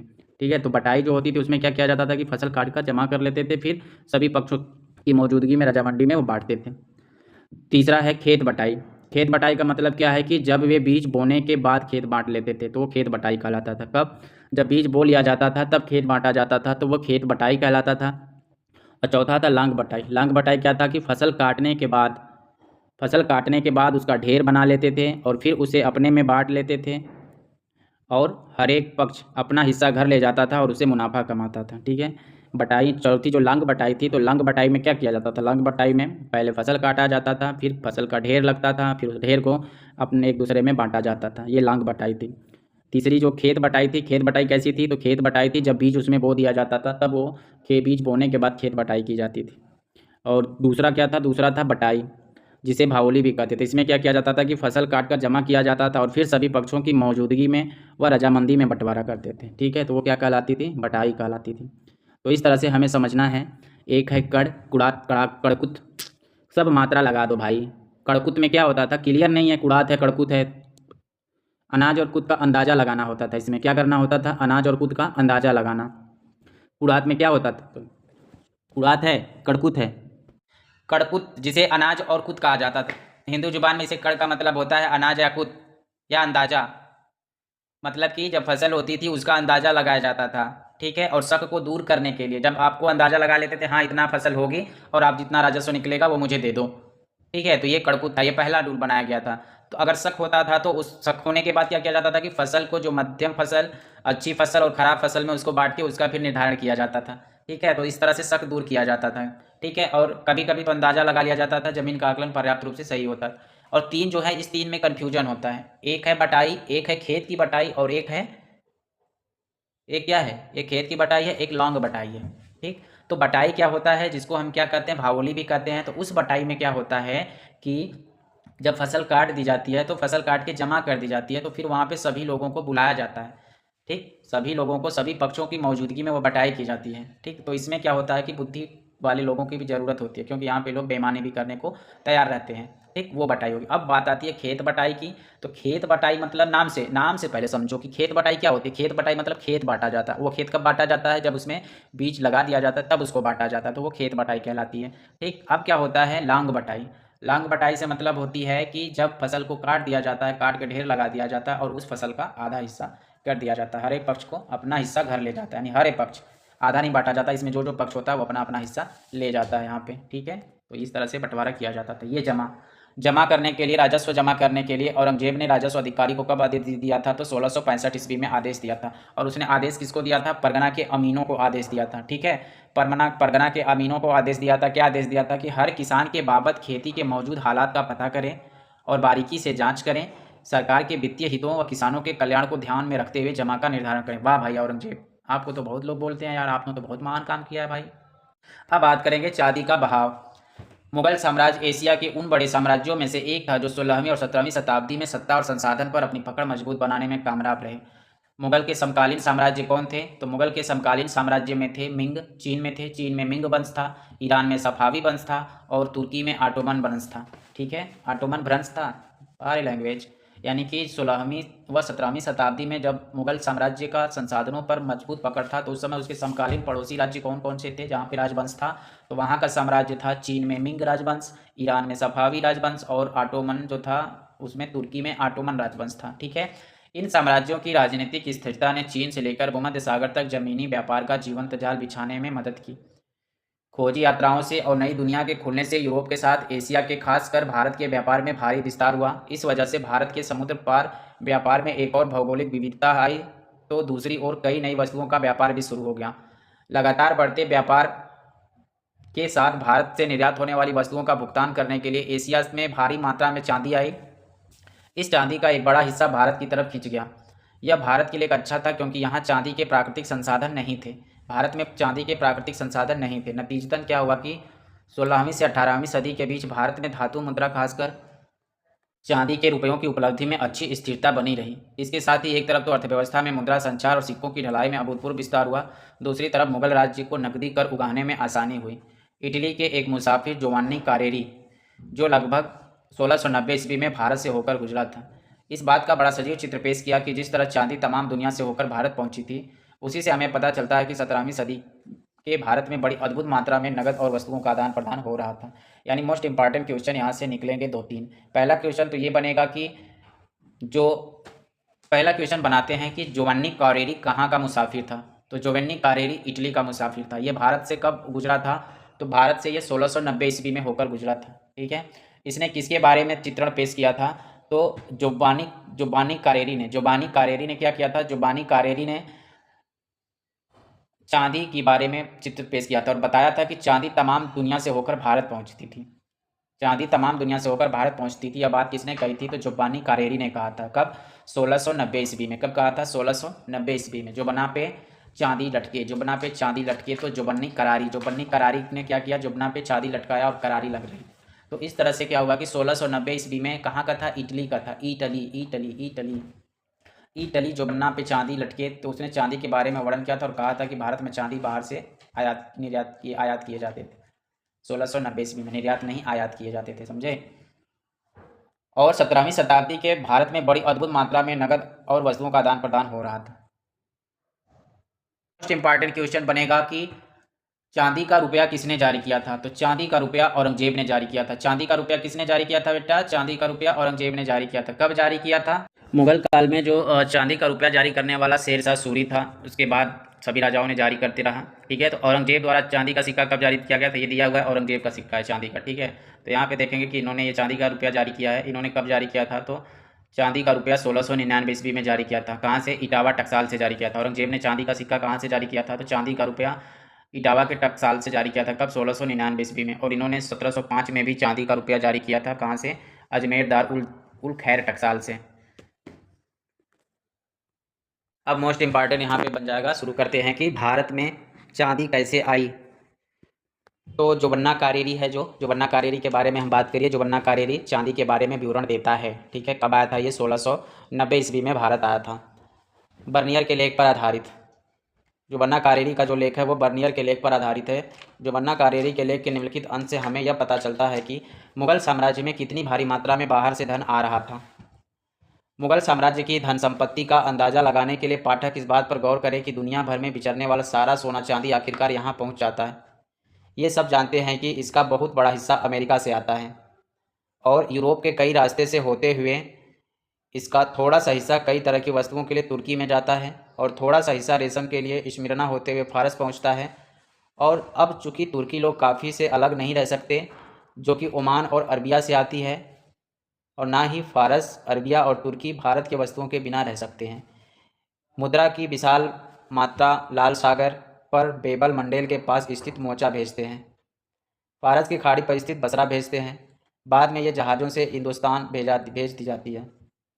भारतीय बाज़ारों के अलावा जो डच, अंग्रेज़ और पुर्तगाली जहाज़ हर साल हिंदुस्तान की वस्तुएं लेकर पेगू, तानसेरी, इस्याम, सिलोन, मालदीव के टापू, मोजाम्बिक और अन्य जगहें ले जाते हैं, निश्चित तौर पर बहुत सारा सोना चांदी इन देशों से लेकर वहाँ हिंदुस्तान पहुँचना पड़ता है। वो सब जो डच लोग जापान की खानों में हासिल करते हैं, देर सवेर हिंदुस्तान चला जाता है और यहाँ के यूरोप को जाने वाली सारी वस्तुएं, चाहे वो फ्रांस जाए, इंग्लैंड या पुर्तगाल, सभी नकद में खरीदी जाती थी, जो वहीं रह जाता है। तो इस तरह से जोबन्ना कारेरी ने चांदी के बारे में वर्णन दिया कि भारत में चांदी कैसे आई। और इनका जो यह लेख था किसके लेख पर आधारित था? तो बर्नियर के लेख पर आधारित था। और जो मुगल साम्राज्य में भारी मात्रा में जो बाहर से धन आ रहा था उसके बारे में वर्णन किया है। तो इसमें से अगर हम क्वेश्चन बनाना चाहें तो बहुत सारे क्वेश्चन बन सकते हैं। तो शुरू करते हैं क्वेश्चन की श्रृंखला। क्यों नहीं शुरू करें भाई। साम्राज्य की धन संपत्ति का अंदाज़ा लगाने के लिए दुनिया में बाहर से सोना चांदी आखिरकार, ये सब जानते हैं कि बहुत बड़ा हिस्सा अमेरिका से आता है। पहला क्वेश्चन है कि चांदी का बहुत बड़ा हिस्सा कहाँ से आता था? तो चांदी का बहुत बड़ा हिस्सा अमेरिका से आता था। अमेरिका से आने के बाद यह कहाँ जाता है? तो यूरोप के कई राज्यों से होते हुए इस चांदी का थोड़ा हिस्सा कई तरह की वस्तुओं के लिए तुर्की में जाता है और थोड़ा सा हिस्सा जो होता है वह रेशम के लिए स्मिराना होते हुए फारस पहुंचता है। यहाँ तक तो चांदी पहुंच गई। अब तुर्की लोग को काफ़ी चाहिए होता है। क्या चाहिए होता है? तुर्की लोग को काफ़ी चाहिए होता है। तो तुर्की लोग काफ़ी खरीदने के लिए ओमान और अरबिया पे निर्धारित होते हैं। यानी कि तुर्की को काफ़ी कहाँ से मिलती है? तो तुर्की को काफ़ी ओमान और अरबिया से मिलती है। तो इस तरह से हो जाएगा कि फारस हो गया, अरबिया हो गया और तुर्की हो गया। अब इनको कॉफ़ी भारत से आती थी, तो इनको कॉफ़ी के लिए कहाँ जाना पड़ेगा, भारत जाना पड़ेगा। ठीक है, तो भारत के ऊपर इनको भी जाना पड़ेगा। इसलिए भारत से सामान लाने के लिए जो कौन है, तुर्की हो गया, ओमान हो गया, अरबिया हो गया, इनकी मुद्रा की विशाल मात्रा लाल सागर पर बेबेल मंडल के पास स्थित मोचा भेजते हैं। ठीक है, यानी कि लाल सागर पर कौन सा है, बेबेल मंडल के पास मोचा भेजता है। कौन भेजता है, तुर्की, ओमान और अरबिया। किसके लिए, फारस, फारस के लिए नहीं, भारत के लिए, भारत से सामान लाने के लिए भेजते हैं ये लोग। ठीक है, फिर यहाँ से क्या होता है, जब मोचा भेजते हैं तो मोचा से फारस की खाड़ी पर स्थित बसरा भेजा जाता है। कहाँ पे, बसरा भेजा जाता है। किसको भेजा जा रहा है, ये संपत्ति को भेजी जा रही है। ठीक है, मुद्रा को। बाद में ये सारी संपत्तियाँ जो आ रही थी अब तक, ये कहाँ भेजी जाती हैं, हिंदुस्तान भेजी जाती हैं। फिर भारत में जब भेज दी जाती हैं तो भारतीय जहाज़ों के अलावा जो डच थे, अंग्रेज़ थे, पुर्तगाली थे, इनके जहाज़ हर साल हिंदुस्तान की वस्तुएं लेकर पेंगू, तनसेरी, म्यांमार के हिस्से, सियाम, थाईलैंड, सिलोन, श्रीलंका और मालदीव के टापू और मोजाम्बिक और अन्य जगह ले जाते थे। इन्हीं जहाज़ों के माध्यम से निश्चित तौर पर बहुत सारा सोना चांदी इस देश तक लेकर पहुंचा। जो सब कुछ जो डच लोग जापान की खानों से हासिल करते थे, देर सवेर हिंदुस्तान चला जाता है। और यहाँ से यूरोप को जाने वाली सारी वस्तुएं, चाहे वो फ्रांस, चाहे इंग्लैंड या पुर्तगाल, सभी नगद में खरीदी जाती थी, तो वह हिंदुस्तान में ही रह जाता था। थोड़ा अच्छे से करेंगे जल्दी जल्दी में। अबुल फजल की आइन ए अकबरी। आइन ए अकबरी आंकड़ों का वर्गीकरण के लिए एक बहुत बड़े ऐतिहासिक और प्रशासनिक परियोजनाओं का एक नतीजा था, जिसका जिम्मा बादशाह अकबर के हुक्म पर अबुल फजल ने उठाया था। अकबर के शासनकाल के 42वें वर्ष यानी 1598 ईस्वी में 5 संशोधनों के बाद इसे पूरा किया गया था। यानी कि कब पूरा किया गया था आइन अकबरी को, तो आइन अकबरी को अकबर के शासनकाल के 42वें वर्ष पूरा किया गया 1598 ईस्वी में। कितने संशोधन के बाद, 5 संशोधन के बाद। आइन इतिहास लेने की एक बृहद परियोजना का हिस्सा था, जिसकी पहल अकबर ने की थी। इस योजना का परिणाम था अकबरनामा, जिसे 3 जिल्दों में रचा था। पहली 2 जिल्दों ने ऐतिहासिक दास्तान पेश की है। इन हिस्सों पर हम अध्याय 9 में ज़्यादा करीबी नज़र डालेंगे। तीसरी जिल्द जो है आइन अकबरी को शाही नियम कानून के सारांश और साम्राज्य के एक राजपत्र की सूरत में संकलित किया गया है। यानी आइन अकबरी जो है वह किसके लिए है, तो वह शाही नियम कानून के लिए है। आइन अकबरी किसके लिए है, शाही कानून के लिए है। आइन कई मामलों पर विस्तार से चर्चा करता है, जैसे दरबार, प्रशासन और सेना का संगठन, राजस्व के स्रोत और मनसबदारी, अकबरी साम्राज्य के प्रांतों का भूगोल और भौगोलिक, साहित्यिक, सांस्कृतिक, धार्मिक रिवाज, अकबर की सरकार के तमाम विभाग और प्रांतों के बारे में विस्तार से जानकारी देने के अलावा आइन इन सब सूबों के बारे में पेचीदे और आंकड़े सब सूचनाएं बड़ी बारीकी के साथ देता है। इन सूचनाओं को इकट्ठा करके उन्हें सिलसिलेवार तरीके से संकलित करने का एक महत्वपूर्ण शाही कवायद थी। इसने बादशाह को साम्राज्य के तमाम इलाकों में प्रचलित रिवाजों और पेशों की जानकारी दी। इस तरह हमारे लिए आइन अकबर के शासन के दौरान मुगल साम्राज्य के बारे में सूचनाओं की खान है। फिर भी यह ध्यान रखना महत्वपूर्ण है कि आइन का नज़रिया क्षेत्रों के बारे में केंद्र का नज़रिया है, या यूँ कहें कि समाज के शीर्ष से देखी हुई समाज की तस्वीर। आइन 5 भागों का संकलन है, जिसमें पहले 3 भाग प्रशासन का विवरण है। पहली मंजिल के आधार के नाम पे मंजिल आबादी के नाम से पहली किताब, जिसमें शाही घर, परिवार और उसके रखरखाव से ताल्लुक़ रखती है। दूसरा भाग सिपाही, आबादी, सैनिक व नागरिक प्रशासन और नौकर की व्यवस्था के बारे में। इस भाग में शाही अफसरों, विद्वानों, कवियों और कलाकारों की संक्षिप्त जीवनियाँ हैं। तीसरा जो है मुल्क आबादी, वह भाग है जो साम्राज्य और प्रांतों के वित्तीय पहलुओं तथा राजस्व की दरों के आंकड़ों को विस्तृत जानकारी देने के लिए 12 प्रांतों का बयान देता है। इस खंड में सांख्यिकीय सूचनाएं तफसील से दी गई है, जिसमें सूबों और उनकी तमाम प्रशासनिक व वित्तीय इकाइयों, सरकार, परगना और महाराज के भौगोलिक, सांस्कृतिक और आर्थिक रेखाचित्र भी शामिल है। इसी खंड में हर प्रांत और उसकी अलग अलग राजस्व की कुल मापी गई जमीन और निर्धारित राजस्व भी जमा है। सूबा की विस्तृत जानकारी देने के बाद आइन हमें सूबों के नीचे की कई सरकारों के बारे में विस्तार से बताया है।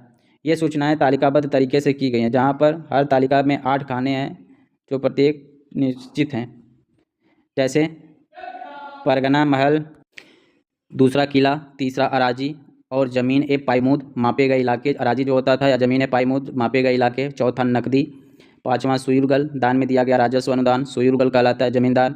खाने 7 और 8 में जमींदारों की जातियाँ और उनके घुड़सवार, पैदल सिपाही, प्यादा, पैदल सिपाही, हाथी, फील सहित उनके फौज की जानकारी दी गई है। मुल्क आबादी उत्तर भारत की कृषि समाज का विस्तृत, आकर्षक व पेचीदा चित्र पेश करती है। चौथी और 5वीं किताबें दफ्तर भारत के लोगों के मजहबी, साहित्यिक और सांस्कृतिक रीति रिवाजों से ताल्लुक़ रखती है। इनके आखिर में अकबर के शुभ पंचनों का एक संग्रह भी है। हालांकि बादशाह अकबर के शासन की सहूलियत के लिए आइन को आधिकारिक तौर पर विस्तृत सूचनाएं जमा करने के लिए प्रायोजित किया गया था, फिर भी यह किताब आधिकारिक दस्तावेजों की महज नकल से कड़ी कर रह गई, कहीं बढ़कर थी। हम जानते हैं कि इसकी पांडुलिपि को लेखक द्वारा 5 बार संशोधित किया गया था। इससे ऐसा लगता है कि प्रामाणिकता की खोज में अबुल फजल काफ़ी सावधानी बरत रहे थे। उदाहरण के तौर पर मौखिक बयानों को तथ्य के रूप में किताबों में शामिल करने से पहले अन्य स्रोतों को उसकी अहमियत की असलियत पहचानना चाहिए। सांख्यिकी वाले आंकड़ों में सभी के अंकों के साथ शब्द में भी लिखा गया ताकि बाद की प्रतियों की नकल की गलतियाँ कम हो। फिर भी जिन इतिहासकारों ने ध्यान से आईन अकबरी पढ़ी हो, जोड़ करने में कोई गलती पाई गई हो, तो मुझे ऐसा लगता है कि आइन एक और सीमा यह है कि इसमें संख्यात्मक आंकड़ों में विभिन्नताएं सभी सूबों जहाँ कई सूबों के लिए सभी सूबों के आंकड़े एवं एक ही शक्ल में नहीं एकत्र किए गए, मसलन जहाँ कई सूबों के लिए फिर जमा करने काल रेखा, जैसे दिल्ली के सुल्तान इब्राहिम लोदी को पानीपत में हराकर बाबर पहला मुगल बादशाह कब बनता है? 1526 में। हुमायूं का पहला शासन का चरण 1530 से 40। शेरशाह से हार कर हुमायूं सफावी दरबार में प्रवासी बन जाता है 1540 से 1555। हुमायूं खोते हुए राज्य को फिर से हासिल करता है 1536 से 1540।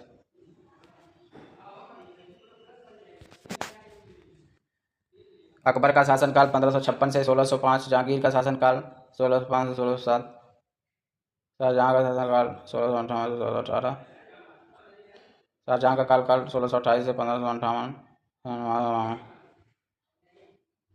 औरंगजेब का शासनकाल है 1658 से 1760। नादिर शाह भारत पर आक्रमण करता है और दिल्ली से पूछता है कि